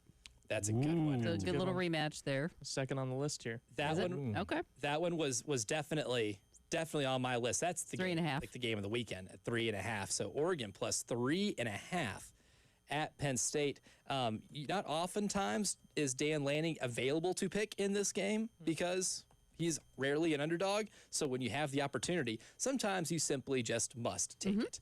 I go by that a lot in this game. Preston, your pick for college. All right, we got they got embarrassed last week, and I can never hurt. Well, they did. I know they're on the bye this They're on the bye week. Hopefully they can win. Hopefully they can win this week. Got embarrassed last week, and I can never turn down a chance for Lincoln Riley to take a L. Give me Burt Bielema and them fighting Illini. That was my second choice. Yep. Big Burt is plus 6.5 at home, a home dog nonetheless against Southern Cal. That was definitely really high on my list, and I was going to make a disclaimer because if you burn me a couple times, you're on my no-pick list. Like the Tennessee Titans in the NFL, sorry, no more, never again. I picked you twice already, and that was a big mistake, not making that one again. Illinois was on the verge of doing that after Indiana completely clubbed them on Saturday night. So Illinois plus 6.5 against Southern Cal, and that leads me to my second option here. Who likes a little Friday night wackiness? Okay. I like some Friday night wackiness. Who likes points? Sign up. Yep. That would be, give me Virginia at home against Florida State. Florida State has played two corpses over the last 2 weeks in East Texas A&M, Community College, State Tech, and Kent State, which is eerily similar. Virginia's got a quarterback. Chandler Morris is another U-Haul All-American. Check his birth certificate. Both. But he is slinging it this year. They finally have an offense they feel good about. They're at home. It's a Friday night. This is worth 6.5 points, which tells me Vegas even thinks this one's going to be closer than you might think for an unranked versus top 10 team. Maybe this is the game Florida State trips up and loses. So give me Virginia at plus 6.5.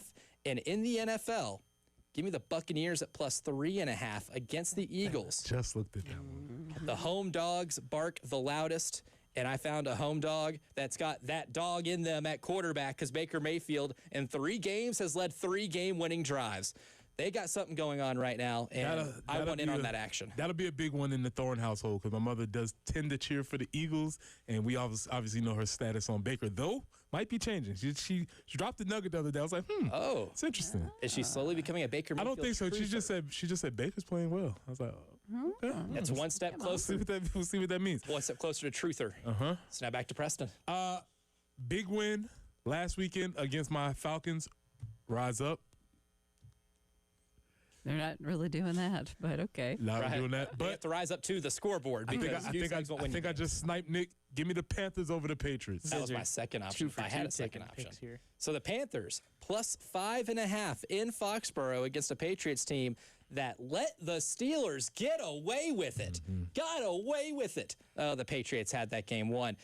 But the Panthers on the road, they're playing pretty good right now. I got both my picks. I feel pretty good about this. Yeah, see that's how you now I just got to get my pick for the underdog for the NASCAR challenge, and I'll be ready to go. Corey's Pool Solutions. Yeah, you're not doing too bad. Let's see. Yeah, you're like second place. That takes us to Jen. Again, I was kind of going back and forth. Do I go with the matchup or the battle of the defeateds, or do I go like the Colts, whatever, and ride the Colts train? I can get more points on the other one. I think I'm going to ride the Colts train. I think they're doing okay. Rams defense isn't so great, so I think I'm going to take the Colts. Oh, I like it. Riding the Colts train. Blue is going to love that one. I know. Wait till he hears about that. The Colts on the road in Los Angeles, 3.5-point dogs. Even though Blue is a horse, they are dogs. So that's going to be worth 3.5 for Jen. And now that takes us back to Team WIS to round us out. I'm in pure desperation mode right now. Let that be known. All 3 of the picks that I was got, my He 1, gets 2, down to 3 pick 4. was all of those games. I was gonna give some love to Rick here, but Micah Parsons made a statement this week that it's gonna get ugly. That's why I was not gonna touch that game. That's why I'm not gonna touch it. However, Jackson Dart. Is he a truther? We're gonna find out when he goes to they host the Los Angeles Chargers at plus 6.5 underdogs. Ooh, see, I like the Giants. I like Jackson Dart. Do they get the new QB bump, if you will? I hope so. That's awfully interesting. I do like that. I looked at that and I wasn't like, oh my God, yes, but I was kind of like, interesting because new quarterback bump, maybe a big backup spread. QB theory, worth 6.5 could get you something. So to recap, Team WIS has Virginia Tech at plus 9.5 at NC State, and in the NFL they're taking the Giants plus 6.5 against the Chargers. Jen has Oregon at plus 3.5 at Penn State, and the Colts at plus 3.5 at the Rams. Preston has Illinois at plus 6.5 at home against Southern Cal, and the Panthers at plus 5.5 at the Patriots. And then I have Virginia plus 6.5 against Florida State, and the Buccaneers at plus 3.5 at home against the Eagles. Play along, 803-404-6100. You could win you a prize. College game, NFL game, you only get points if the team wins outright, and the amount of points you get is determined by the point spread. We'll take a quick break because when we come back, it's time to put some people on the grill. Who is cooked? We'll tell you next. Nailed it.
I just fired up the grill because now it's time to put some folks on it.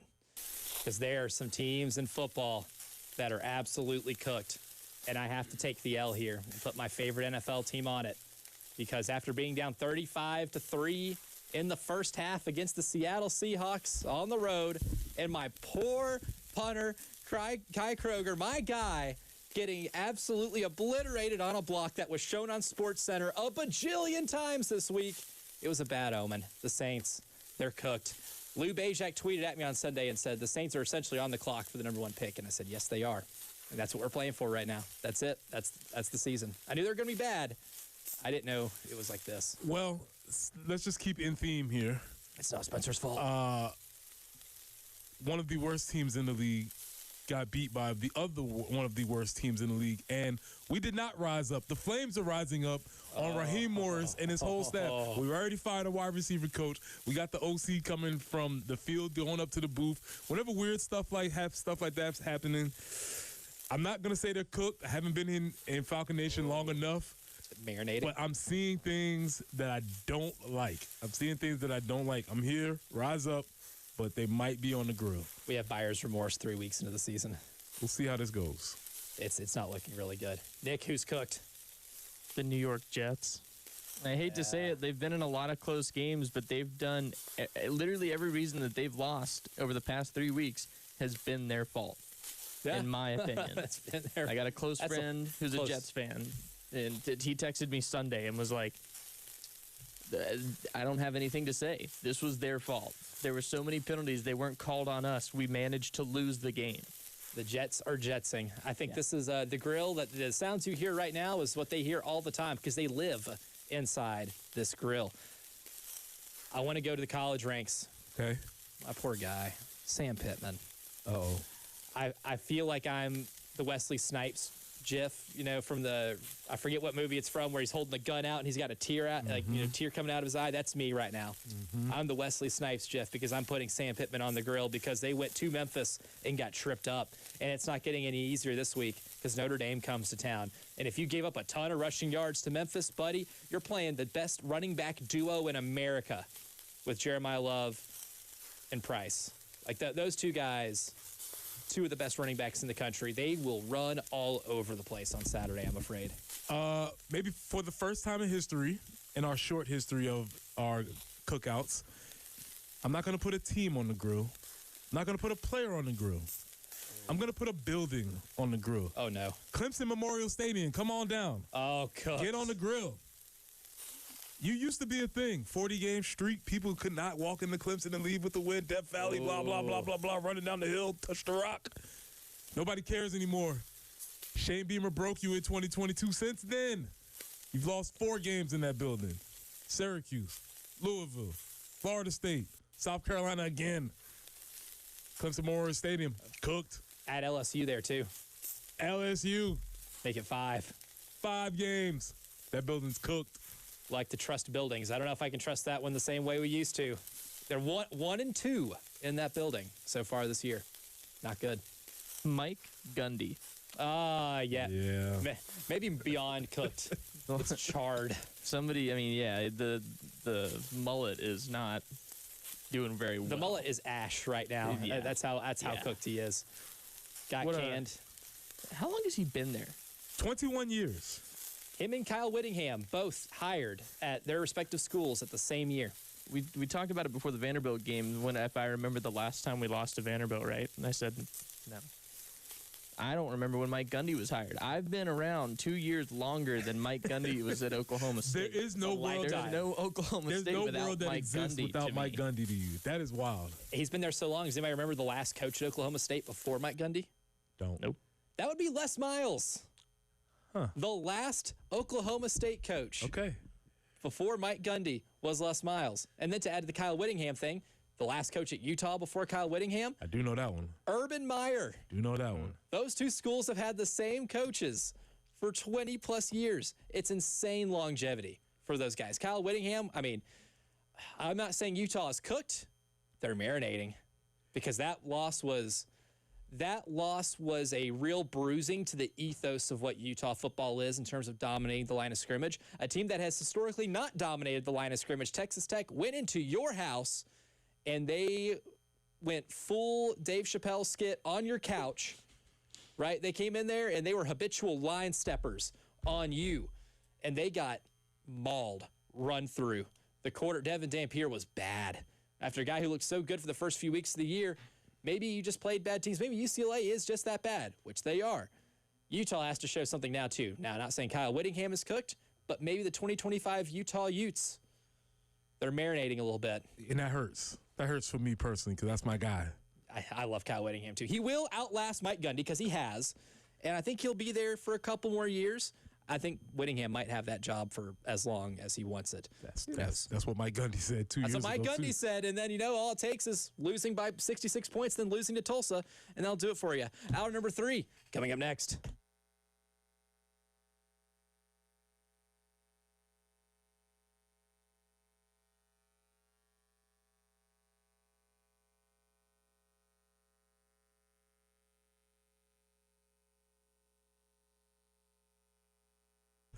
Football is here, and playing with Underdog is the best practice to make picks, win money all season long, and you can play right now in South Carolina. Playing Underdog is easy. Just pick whether your favorite players will go higher or lower on stats like touchdowns, receiving yards, interceptions, and more. This week, I'm taking Kyler Murray to go lower than 210.5 passing yards. That's Kyler Murray to go lower than 210.5 passing yards. Download the app today and sign up with promo code EARLYGAME to score $50 in bonus funds when you play your first $5. That's promo code EARLYGAME. Millions of fans have already won billions making picks on Underdog. Will you be next? Underdog. Make picks, win money. Must be 18 plus and present in South Carolina. Terms apply. See assets.underdogfantasy.com/web/play and get terms _DFS_.html for details. Concerned with your play? Call 1-800-GAMBLER or visit www.ncpgambling.org.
Boiling Springs Road near Highway 6. Still working an earlier slowdown there. Also, found an accident I-20 eastbound before Longs Pond Road and I-20 westbound at I-77. 92, we'll wrap up our time in the 90s for a bit. That'll be today with an isolated storm. Scattered storms tomorrow and Saturday. 84 and 81 will be the temperatures. And as I mentioned before, we could be in the 70s by the middle of next week. Right now, it is 74. I don't want to 7.5 the game.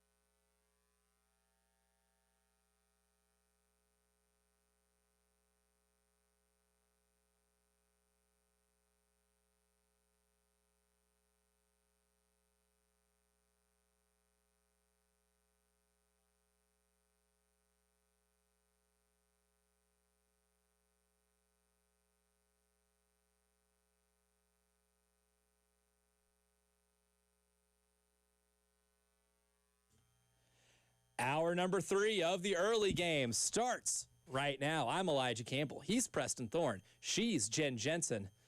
And he's Nick Harvey from Team WIS hanging out with us here for the rest of the show. A couple things on the text line that caught my eye that I would like to give props to and address. But first, it was Trey on the Firehouse Subs text line says, I will wager Elijah's hair that the Panthers are making the playoffs. Can't do it. Can't do it. Not doing it. Not gonna talk about it. That's it. This is the big non-negotiable is the hair. Can't. Just send him the Saban gif. Look, not gonna do it. I'm lucky enough to still have a full head of hair at 30. I was told that was the cutoff. Like if you're starting to lose it before then you're, buddy, you might have to start accepting some harsh realities later in life. Thankfully, knock on everything possible. Still got it. It's still long. Roll with it. I'm afraid if I ever had to cut it off, it ain't coming back. Yeah. I'm fearful. So sorry, Trey, can't do that. But the Panthers have vastly improved on the defensive side of the football. So I can address that part. Now, the other text I want to address. Scott on the Firehouse Subs text line asked the question of the day. Is the loser of South Carolina, Kentucky cooked? Is this the cooked bowl? Winner gets to stay off the grill. I think so. Yeah, for different reasons. Yes, for different reasons. We talked about this, and Scott, you might get a winner here and during our winner segment because I think this is the essential question of the weekend. The loser of this game is cooked, for sure, but for different reasons. Our season's cooked if we lose to Kentucky. It was one that we counted as a W. It's one that we had going into the CFP, ranked 11th. This was a game that we definitely had for winning. So not only did we lose against Vanderbilt, who we planned to beat, but now we're going to lose against Kentucky. The season's cooked, and that's why this is a huge game. Huge game. All our goals are in front of us as long as we win this game. Yeah, there's still a lot to be invested for this year if you win this game. I hate that it is this early that this has become a must-win game, right? But it is. If not now, when? Exactly. Yeah, really. Exactly. I mean, there is a lot more riding on the line of this game this weekend. I mean, this hinges the rest of your season. This is where you see the turning point, hopefully, because then you get a bye week. If they win this week, go into the bye week. Most of the time, I don't know the exact statistic, but I know that South Carolina is pretty well known for being a lot better out of the bye week. They've fixed those errors in that early bye week and come out a little bit better. So you win this weekend, you get the momentum, you get a week off. Now you're in it. And it's going to get real tough real quick. Oh. And how are you going to respond then? Yeah, right? you have a month of October that includes going to Baton Rouge, hosting Oklahoma, maybe a John Materialis, Oklahoma, and Alabama. That's pretty brutal. And then, November's not going to get any easier because you do have to go to 2 really good teams on the road, Ole Miss and Texas A&M. Right. So our season's cooked if we lose this. Certainly. Stoops' career is cooked if he loses this game. At Kentucky, at least. There's still Iowa. I think Texas A&M. He's probably looking. He's like, man, I should have done that. But if he loses this game, it's a wrap. Because for the whole, one of the things we talked about this game is that we both look at each other like, why can't we beat them? Yeah.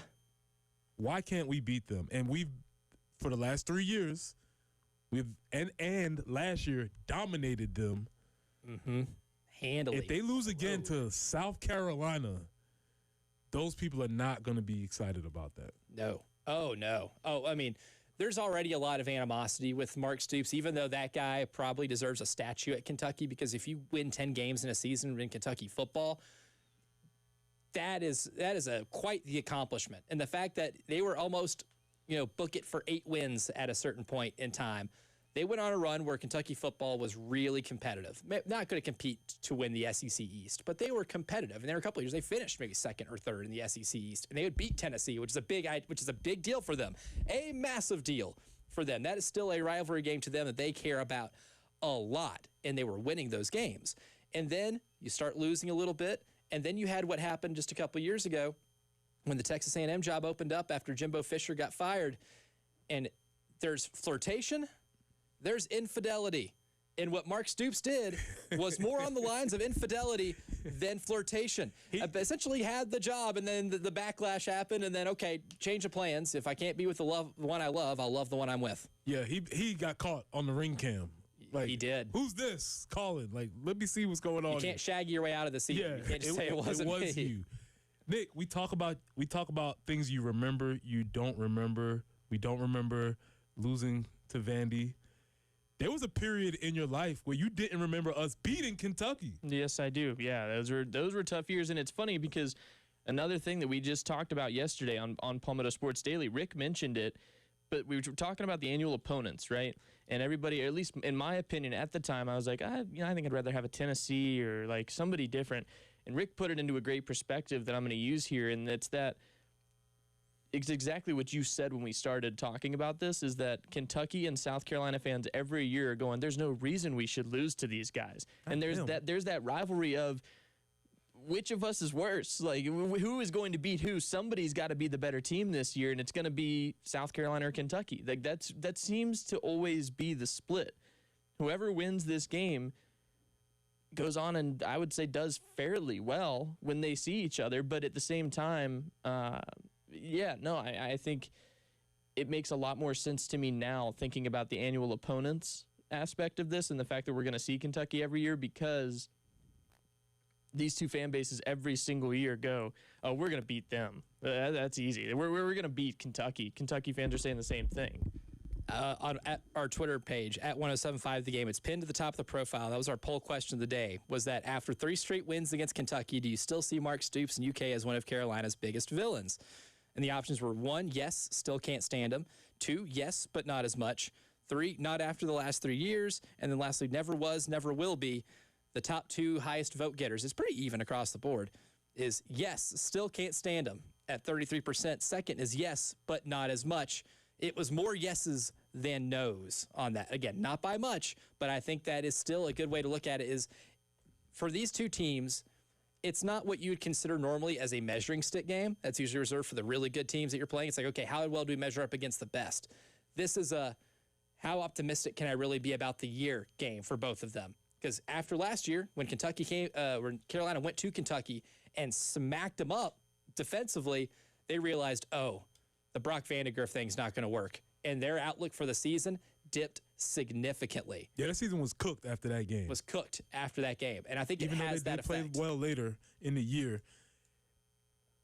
This, again, from 2014 to 2021, they won 7 of 8 years. Like, they were dominating. And every year, I would look at my schedule and say, oh, we're going to beat Kentucky. Because it's still Kentucky. It's in my mind, it's still Kentucky. It's basketball school syndrome. You look at it and you're like, oh, you should still beat them. I remember going to the local insurance company and getting like the team schedules that they hand out, the posters, putting one up in my room and being like, that's a win. Kentucky, that's a win. The most notable game, and I can't remember what year it was when Debo had gotten hurt.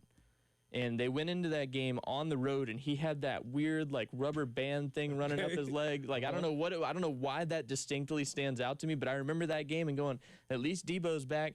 And I don't remember if he played that full game or not. We still lost that game. And there was that stretch in middle to high school where I was like, what are we doing losing to Kentucky? Like, this is ridiculous. What's going on? Yeah, it's the maybe not. Yeah, so not the measuring stick game, but the optimism game for really both teams. The funny thing about this rivalry, we can call it a little bit of a rivalry, the last few years is, and Shane pointed it out, the winner of this game has not eclipsed 24 points on offense. Again, Carolina won 31-6 last year, but it got to that point because of a Nick Emenwari pick 6. But the winner of this game has not eclipsed 24 points. They have been pretty good defensive dogfights. Mark Stoops was asked about that. Jen, this is going to be cut 6, about Kentucky's struggles against Clayton White coach defenses. You know, I don't go back looking at the 4 games in particular, but they're a good team. They last year, I think, was the game that stood out. It was just protection. You know, they had some guys that wrecked it, and pressure was a big thing. I think, last year, that was I think it was the first SEC game for us, and going into that matchup, we didn't know exactly who. how we would hold up, and I think we found a lot out in that game that was a tough matchup for us. And so, to your point earlier, do what you can do and find some ways to chip and protect and not let those guys just wreck a game. But we're all South Carolina. They've always been good matchups. They've always played very aggressive, extremely impressive up front. In particular, if you're going back to the past, last year they had really good cover guys. A lot of those guys returned, and the guys up front. I don't think enough was talked about last year with their interior players, and the same this year. Very disruptive, but last year they had some very experienced guys that were there for a long time to go with the game wreckers on the edge. You could almost tell there was like a feeling of PTSD thinking back on that game where we learned a lot about ourselves. And I think that was the game that introduced America to Dylan Stewart and how teams were going to have to handle him in terms of game planning. I think Mark Stoops was the first person in the SEC to learn, I can't just have my tackle responsible for him. We have to put other bodies over there. He learned that very, very quickly as that game went on. Again, that was a domination game in Lexington at the time. I remember watching the people leave, surrender Cobra, all that stuff. It was beautiful. Late third quarter. I mean, that student section was whoop. Yeah, they were gone. And so that's why this game is huge, man. That's why this game is as big a game. It's not going to get a national spotlight because it shouldn't. It should not be a national spotlight. Too many game. really good games this weekend for that. But as far as these two programs, this one is important. Yeah, this one's really big. We'll go to AAA Heating and Air phone lines. Jeff is on the line and would like to weigh in. Good morning, Jeff. Welcome to the early game. Good morning, man. How are y'all today? Fantastic. Doing good? Excellent. Excuse me, I'm just tuning in. I may have missed something. It might be duplicating some stuff or whatever, but you're talking about the coaches that might have the axe in their future if things don't go right. I guess my input is this. I didn't hear Shane Beamer's name being mentioned. And I don't know what the buyout is or whatever, like his contract is. But I can't imagine that if they can't pull off a decisive victory against Kentucky, that he is not on that block of the people you're talking about. And I don't say that just for this year. I say it for the cumulative time he's been there. And the fact that if, you don't want to write off this season already, but if they lose to Kentucky, let's call it like it is, and how that bodes for next season and everything else involved with college football these days, the portals and everything else of getting back in there, because I think I just think that it's pretty much, in any business, it would be like, you got to look at somebody else. I mean, I don't want to I like Shane, the whole 9 yards and everything else. I want him to do good, but I got to tell you what, he's one, the team is one injury away. I'm not talking about game-ending injuries. I'm talking about a debilitating injury from not being able to beat anybody. So I'd like to see what y'all got to say about that. And in my opinion, I don't know what his buyout is or that type of thing, and I'm not pressing a freak button. He's going to be fired. But he's got to be in the mention by the people behind the curtains. Thank you, guys. Thank you for the call, Jeff. I think that's when we mentioned the cooked meter for a game like this. For Mark Stoops, it would be his job, right? For Shane Beamer, it would be this season is probably cooked. And he's going to get, I think last year will buy you a lot of grace period because there's proof of concept, recent proof of concept. Mark Stoops' proof of concept is going further and further into the distance, right? Further and further into the abyss.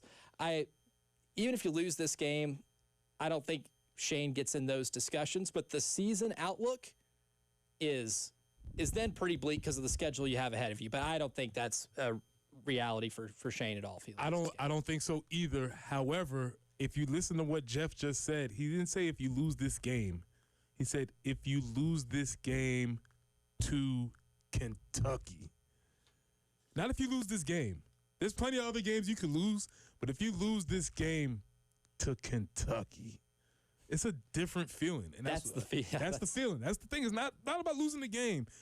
He even went as far as to say if you don't win decisively, all right, I'm not going to say that. Absolutely not. No, just win the game. But losing the game against them against Kentucky, a team that you've beat recently, a team that you feel like you should always be right, that could be difficult. It could be. And part of beating Kentucky is going to be fixing the offense. This is a big prove-it week for the offense. We'll discuss what Mike Shula had to say about it coming up next.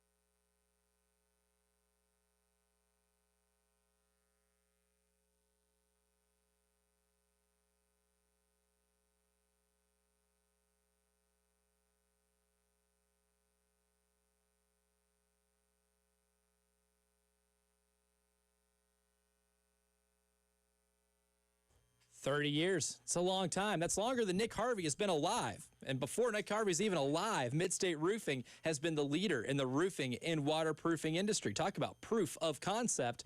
Midstate Roofing has done that for a long time and giving you the proper advice, service, and most importantly, the results. Results-based industry, a lot like football, and Midstate Roofing has been giving you those positive results to protect your operation, keeping it dry and running long into the future. Give them a call today, 803-356-1919 for any needs that you have with your building, because they're really good at being able to design and install bonded systems with that protective guarantee regardless of what the job is and to the very specific needs of your building. 803-356-1919, or you can always hit them up online at midstateroofing.com. And remember, if you have a leak, let Midstate Roofing take a peek.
South Beltline Boulevard, easy for me to say. We'll try again. South Beltline Boulevard. At Bluff Road, an accident there. Also, you'll find one Mineral Springs Road at Oak Drive in West Columbia. Longtown Road at Killian. I-20 eastbound before Longs Pond Road. 2 more to make you aware of. Boiling Springs Road near Highway 6 and Berry Hill between Bush River Road and Fairway Lane. Yep, 90s, one more day, 92 to be exact. Maybe an isolated afternoon or evening thunderstorm. Then we can get into the 80s and have some scattered storms maybe on Friday and Saturday, a couple showers on Sunday. So basically about 84 tomorrow, 81, 82 throughout the weekend, 74 currently.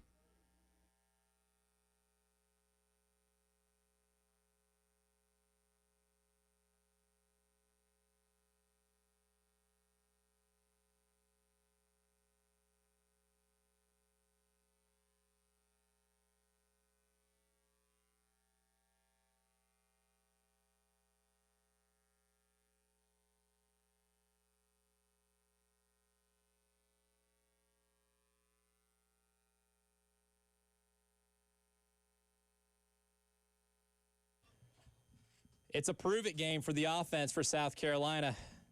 You threw the ball for 300 yards against Mizzou, but could not be in the green when it comes to rushing, finishing with -9. Yeah, it's not something you put on your resume, for sure. No, it's not good. It's not good. So there's a lot to have to fix, but I think they did tap into something, and that's the play-action pass game and getting Lenoris on the roll. Getting him to move the pocket a little bit. So that's what I wanted to ask Mike Shula yesterday, was about the effectiveness of the play-action pass, and if that's something that can be part of their identity in a larger part moving forward. This is Cut 15. Here's what he had to say. Yeah, I think just in general, I think, that's not, it wasn't just the other night. There's all different ways you can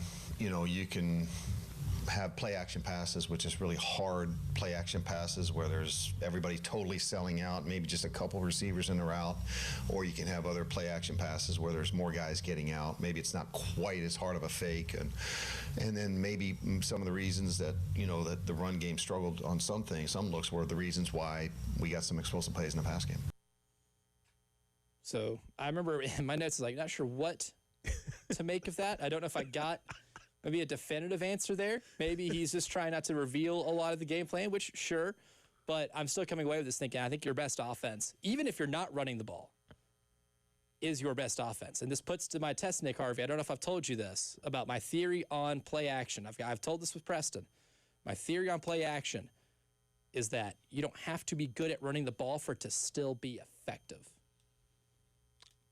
I don't disagree with that logic, strictly because if teams know that you're trying to figure out the run and you're still gonna keep coming at them with the run game, then yeah, like if I'm a defender, I'm selling out to stop the run because I know it's a weak point of your game.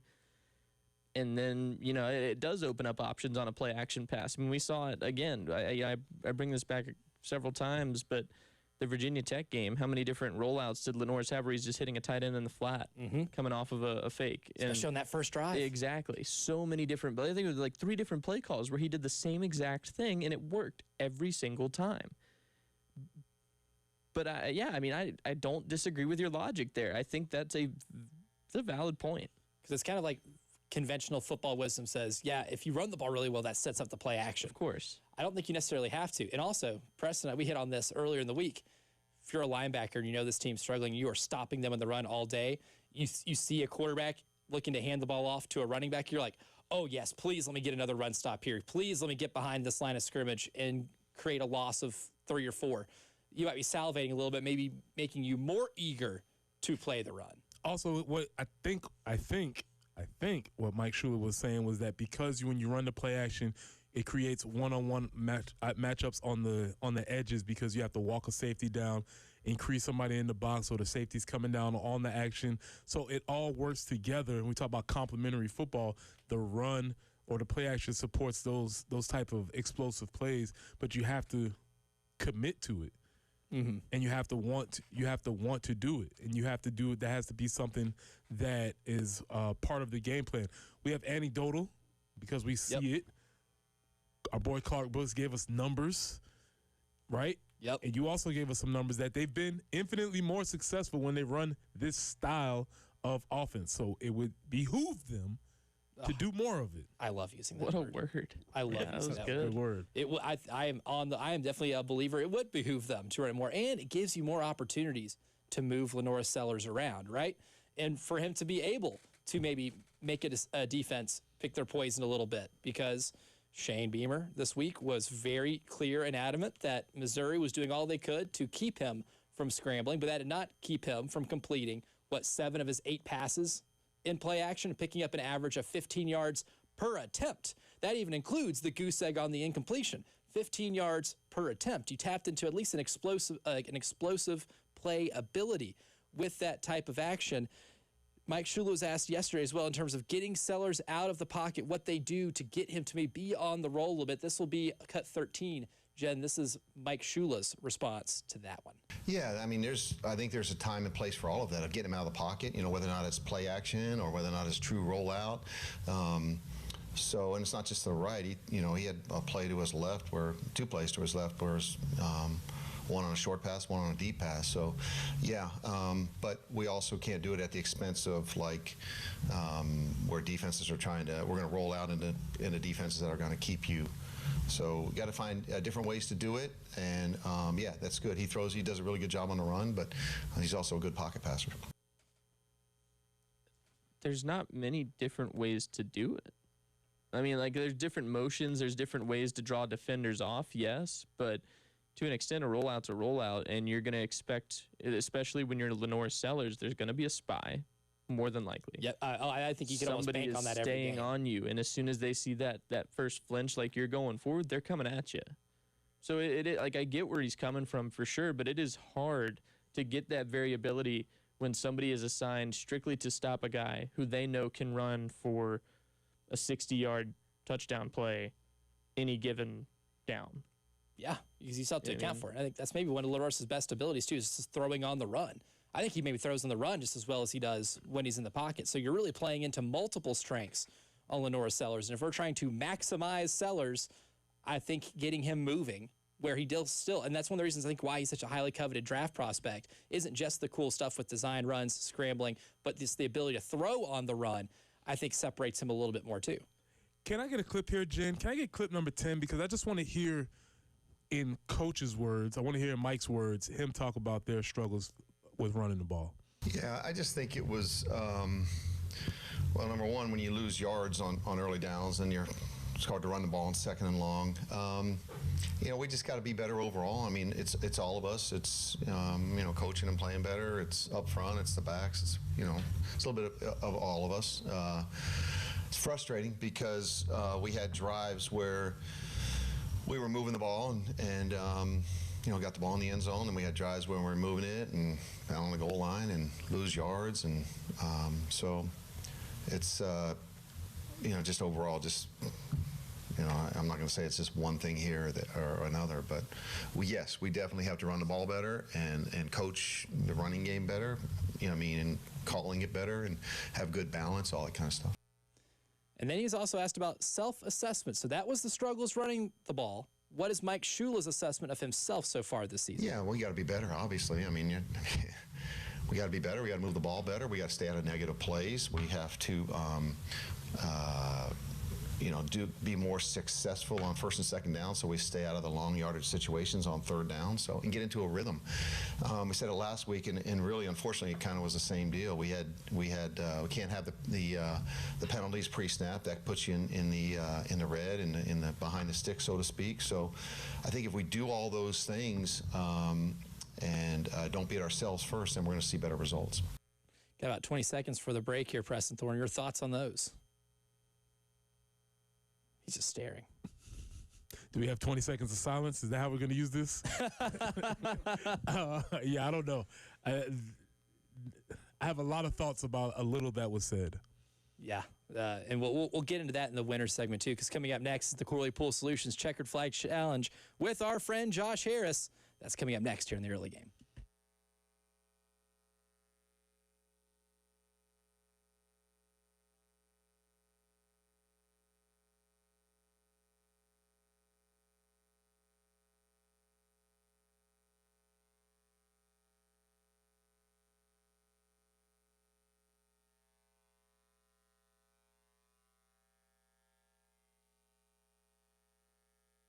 You know, in football, sometimes the playing conditions can be a big factor in games, and who knows, it might be this week because there's a chance of thunderstorms. But in your home, the walking conditions also matter because you don't be walking in your bare feet in your home and step on your carpet and something's gummy or matted down, or if the carpet hasn't been touched in a while, it can get pretty gross. And that's where Zerorez comes in to help you out and save the day, because the patented cleaning process from Zerorez uses no harsh chemicals. It's a clean that's safe for your family or your pets.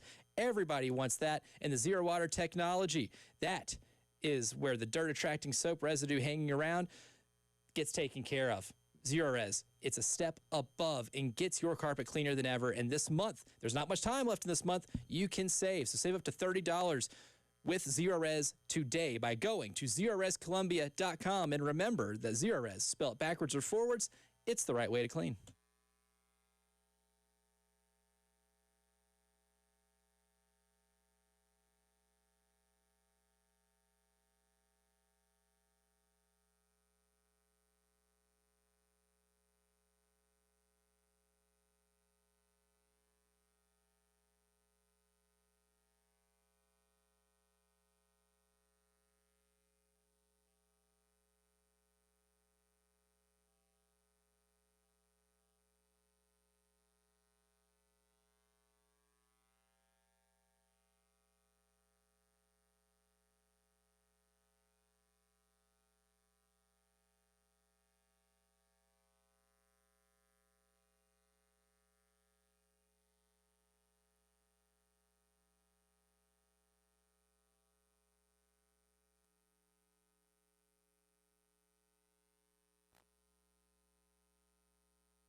Berry Hill Road between Bush River and Fairway Lane, an accident there. Also, you'll find one Highway 6 near Highway 302. I-20 eastbound before Longs Pond Road, that would be exit 51. Longtown Road at Killian, Mineral Springs near Oak Drive in the cleanup stages. Also, South Beltline Boulevard at Bluff. And one more to let you know about, Wise Ferry at Augusta Highway.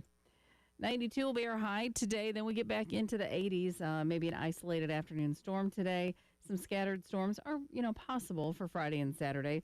84 and 81 will be our highs. Cloudy and 75 currently.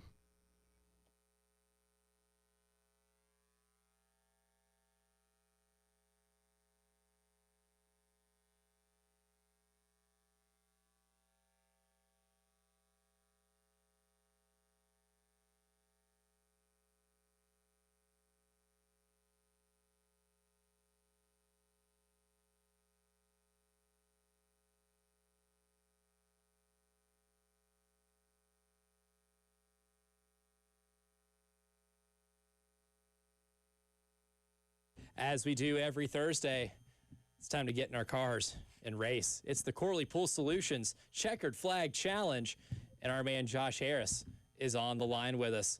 And Josh, you already know where I'm going with this. In order for me to make my pick, I need a track scouting report. Well, we're back at a traditional mile and a half, Kansas Speedway this weekend. It's Kansas was one of the tracks built around the early 2000s. Several that are similar, including Chicagoland, which we go back to next year, and a lot of fans are excited about. Excited about that. Yep. But I think it's probably one of the best tracks for this generation of car. It's a wider track, so the drivers can pick different lanes going into the corner, try not to run right behind each other, which tends to prevent them from catching and passing each other. So we've seen some of our best racing in the mile and a half on here, but we haven't been to a true mile and a half since Charlotte back at the end of May with the Coca-Cola 600. So it'll be interesting to see how the teams have adjusted over the summer, what they've worked on these mile and a halves. You got another one coming up at Las Vegas here in a couple of weeks. So there's your report. It's an awfully good report. And Penske tends to do fairly well at Kansas. I think it's they do pretty well overall in the mile and a half. But would you not agree that I think Penske is kind of the favorite in this for this race coming up? I think it's wide open. You look back to the spring, and Kyle Larson kind of dominated, led over 200 laps. Sure. You had Christopher Bell finish second, and you had Ryan Blaney finish third. So I think it's among the three major organizations that we've come to expect here at this time of the year with the playoffs and what's on the line. So I think it's going to be interesting. I think any driver from those teams could be a favorite this weekend and should make these picks kind of wide open. I think so. I'm curious your thoughts. I mean, everybody's talked about it, so we may as well. So how do you think things went in the Monday morning meeting when we were at Joe Gibbs Racing? What do you think was going on there?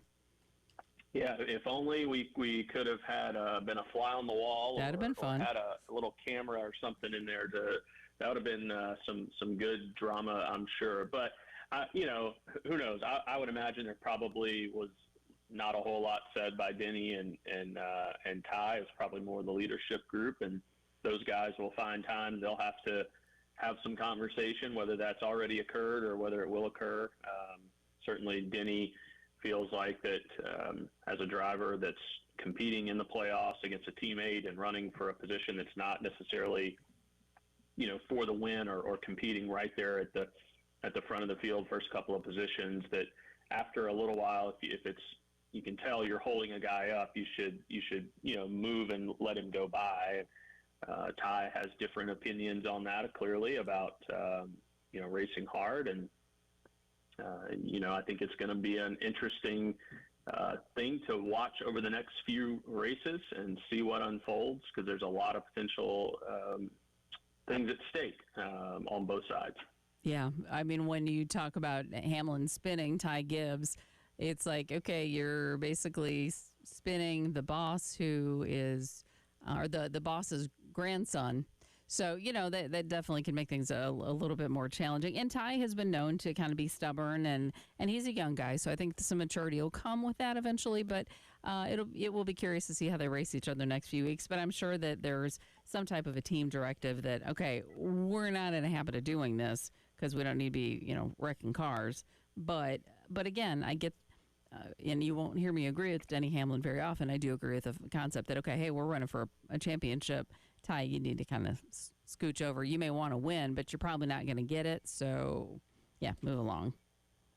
Yeah, I think there's some validity certainly in Denny's point of view on this, and you know, how he chose to take that frustration out. I think, you know, one thing it's probably going to do is be a topic of conversation over the next 6 weeks that going into that race at New Hampshire was not going to be a topic of conversation. So Denny seems to do well with managing distractions and continuing to perform on the track. So we'll see if this is another one where he can just kind of put it to the side and focus on his job. I think he's shown this year he's probably got one of his best chances of getting that championship in any other year he's tried to go after it.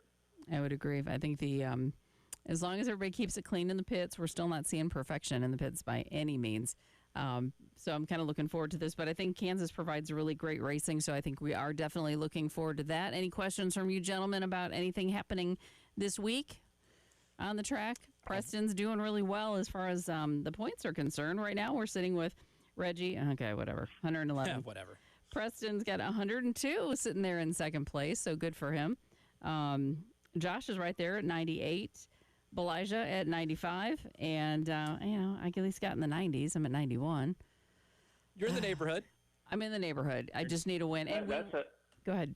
Yeah, Jen, that's a tough 2-pointer last week. You pick a driver who finishes 10th and it only scores you 2 points. And even Belijah picking Hamlin a top 12 finish and he only gets 1. So sometimes that's just the way the point system works out when we all picked drivers that performed relatively well. Yep. And Josh and I, we're going to have an executive meeting among the morning show. But Josh actually had a recommendation on the scoring system for next year. Changes. I kind of like it. So I think the competition committee will be summoned. Yes. So, we had to get the brains of the organization and had to get the president of a raceway to help us figure this out. But we're going to, and I think we'll have a really good point system for next year and should make it even more competitive for us. So, when you have a finish like you do, and only get a couple of points, I think this new system. So anyway, kind of excited about that. Yeah, I'll vote for whatever benefits me. Me too. We're just trying to keep Reggie from winning. There we go. Okay. Which is why Reggie's not on the committee. Yes. Yeah. No, Reggie gets no vote whatsoever because it's just annoying now. All right, well, getting into the picks. I think this is probably a safe time. I'm first up. He's bitten me every time that I've picked him, but doggone, I'm going to go with one of the favorites. I'm going to try Kyle Larson again, and which means he'll finish like 20th. But, good luck on that for me. Preston. Or no. I'm sorry, not Preston yet. No. Josh. No, Belijah. Belijah. I can't even count. I'm sorry. Counting's hard. I'm not really good at it. Give me William Byron. So somebody who needs to make up some ground. I guess he's in second right now. But striking distance, I like the person who's in striking distance. So I made this decision based on standings. Perfect. And he is having a better season as the season has moved on. I think Byron is actually a really good pick, and he's done fairly well at Kansas. Josh, what are you thinking? Ooh, I was kind of leaning towards Byron, but I'm going to go with Chase Briscoe. Oh. Preston got sniped. Then you did I think I just heard Josh rubbing his hands together yes, excellent. Okay. That was really good. All right, Briscoe for Josh. Well, okay, so now Preston's having to, pivot. Yeah, I am having to pivot here. I thought I was under the radar with that one. I'm still going to stay with Joe Gibbs. Give me Christopher Bell. Yep, that's a very good call. And that would leave another Joe Gibbs driver for Reggie. He is going with Denny Hamlin. Yeah, he thrives under controversy. So, I almost went with Hamlin, but I think I picked him 3 out of the last 4 weeks. So I need to go a different direction. Good stuff. That's the Corley Pool Solutions Checkered Flag Challenge. Josh Harris, as always, appreciate you, good sir. And we're going to try to make up some ground this weekend. Sounds good. Yep. Appreciate the time as always, and we'll talk next week. Thanks so much, Josh. Yeah, good stuff there from Josh. Josh, always a winner. We'll give you more of our winners from today's show next.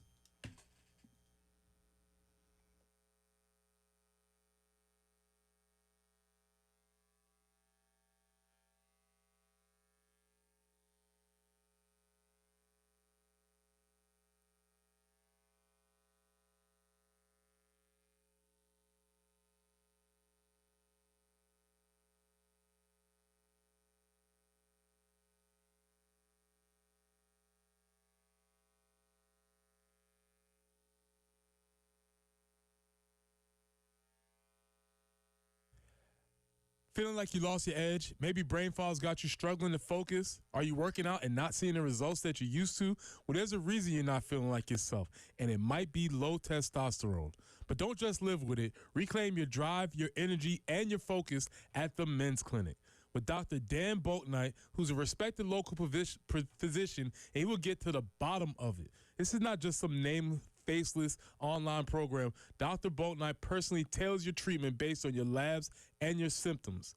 And at the Men's Clinic, you'll find a non-threatening, comfortable environment that's open to hearing your concerns. And here's the best part. Your initial consultation with Dr. Boatnight, your T-level check, absolutely free. You have nothing to lose and everything to gain. So don't wait. Call them at 803-875-MENS. That's 803-875-MENS. Or find them online at mensclinicsc.com.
Yes, we do, Coach.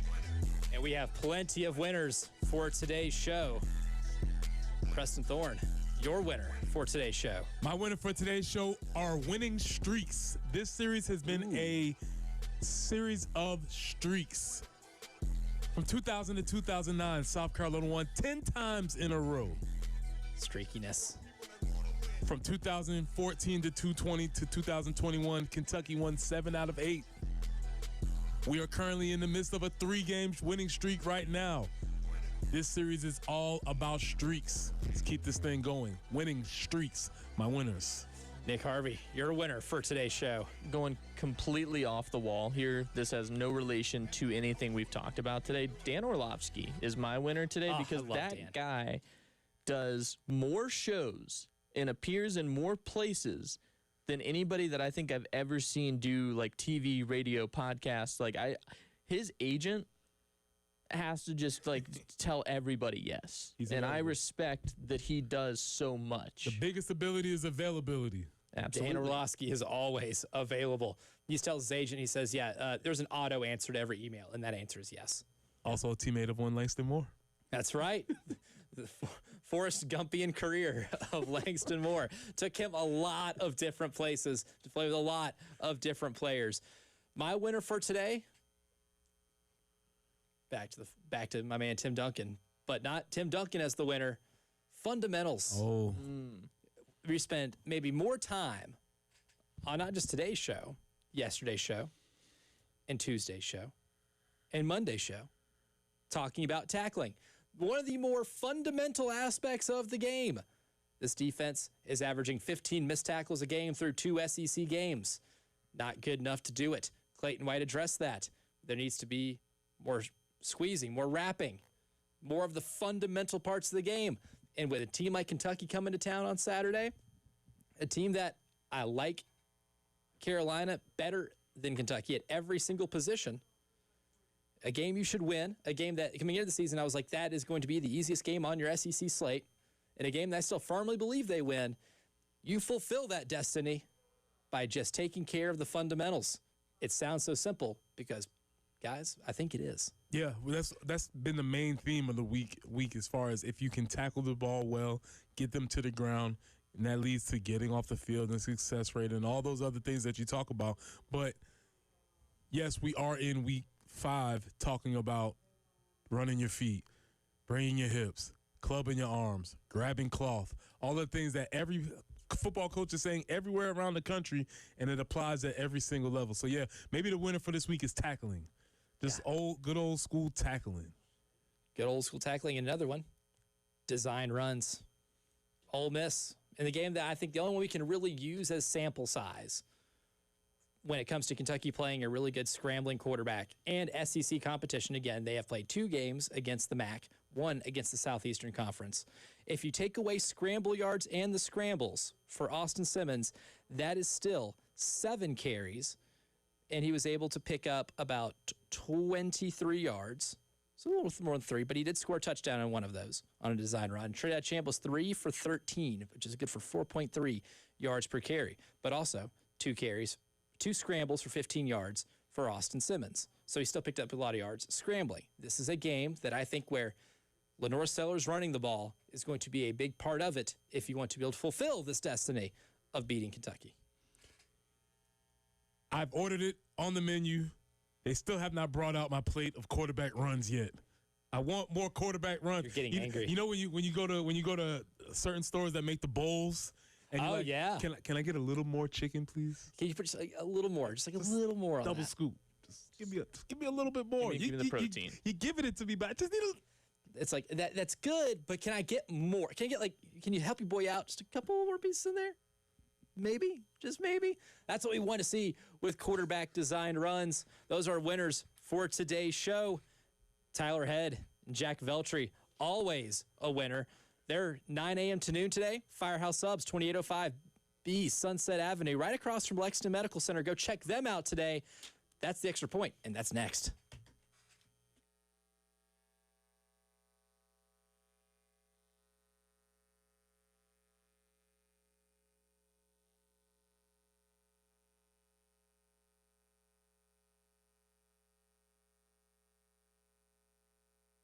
Preston here for our friends at Cato's Power Equipment. Cato's Power Equipment has been family-owned and serving the Midlands since 1983. That's a long time. That's over 40 years. And third generation owner Ben Cato provides top-notch service, great deals, and the mom-and-pop values that you love. Ben is determined to raise the standard of sales, service, and retail. At Cato's, they're proud to offer a wide selection of new and pre-owned mowers, tractors, and more. So if you're ready to invest in something new, the friendly team is there to make the process easy, help you choose the right equipment, find financing options, and keep your gear running strong with experts, service, and parts. Whether you're a weekend warrior or a seasoned landscaping pro, Cato's has got you covered. They have a huge selection of new and pre-owned mowers, powerful tractors, and all the gear you need to tackle any outdoor project. So swing by Cato's Power Equipment today or call them at 803-254-3711. That's 803-254-3711.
Berry Hill Road near Bush River, between Bush River and Fairway Lane. Still trying to get that earlier slowdown cleaned up.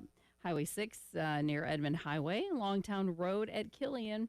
Wise Ferry at Augusta Highway. Mineral Springs Road near Oak Drive. And South Beltline Boulevard at Bluff Road. Looking for a high today of 92. Yep, might see an isolated thunderstorm in the afternoon or evening.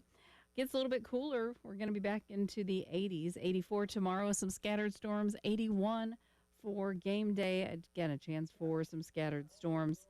And we'll be in the 70s by next week. Right now, though, cloudy at 75 on the early game.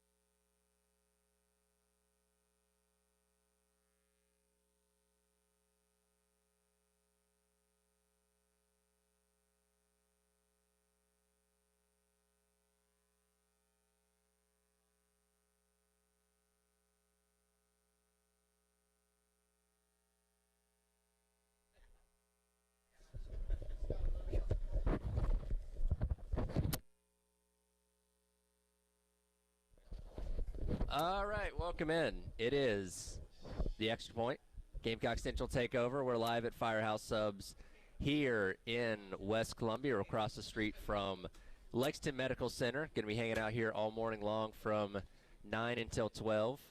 Hanging out. Tyler Head, Wes Mitchell, Chris Clark, Jack Veltri going up until noon as we're getting you set for South Carolina and Kentucky coming up this weekend. Still getting everything situated here, so bear with us for just a moment. But a lot of things to talk about in terms of this game against Kentucky coming up this weekend. We'll hear a little bit from Mark Stoops. Also dive into Cutter Boley, who is going to be the starting quarterback for them, making only his third career start after Zach Alzada went down with an injury a couple weeks ago, and all that. We good? Are we connected there, Jack? Can we hear you? Can we hear Jack? Can you hear me? I can hear Jack. We're Perfect. good to go. Let's Sweet. go. How you doing, buddy? Doing good. We got things off the ground, which is what matters. At the buzzer, too. At the buzzer, yes. Yes. So that's the magic of live radio. Sometimes these things happen in a little bit of a pinch, but I think we're good to go now, and yeah, excited to be back out. And it's been a while since we've been out here, but been here a few times. Yeah, it has been. By the way, guys, I came up with one of the Midlands Firehouse subs that I'm not sure that we've been to. Really? Where's that? Yes. Have we ever been to Harbison? Right there over there by the mall? By Target. Well, close-ish to the mall, at the other end of Harbison. I don't think so. Right by, well, another couple businesses that we're not going to mention, but there's a Yeah. Target there. Yeah. There's a Publix there. Yeah. Wes, have we been to Harbison? I don't think we have. Is it next to Crumble? Little bit of a smaller. Is it next to like that Crumble one of over the other there? businesses I wasn't going to mention. No. Yes, that's it, Jack. I named one no, business. No free advertising here. By the way, they have cookies at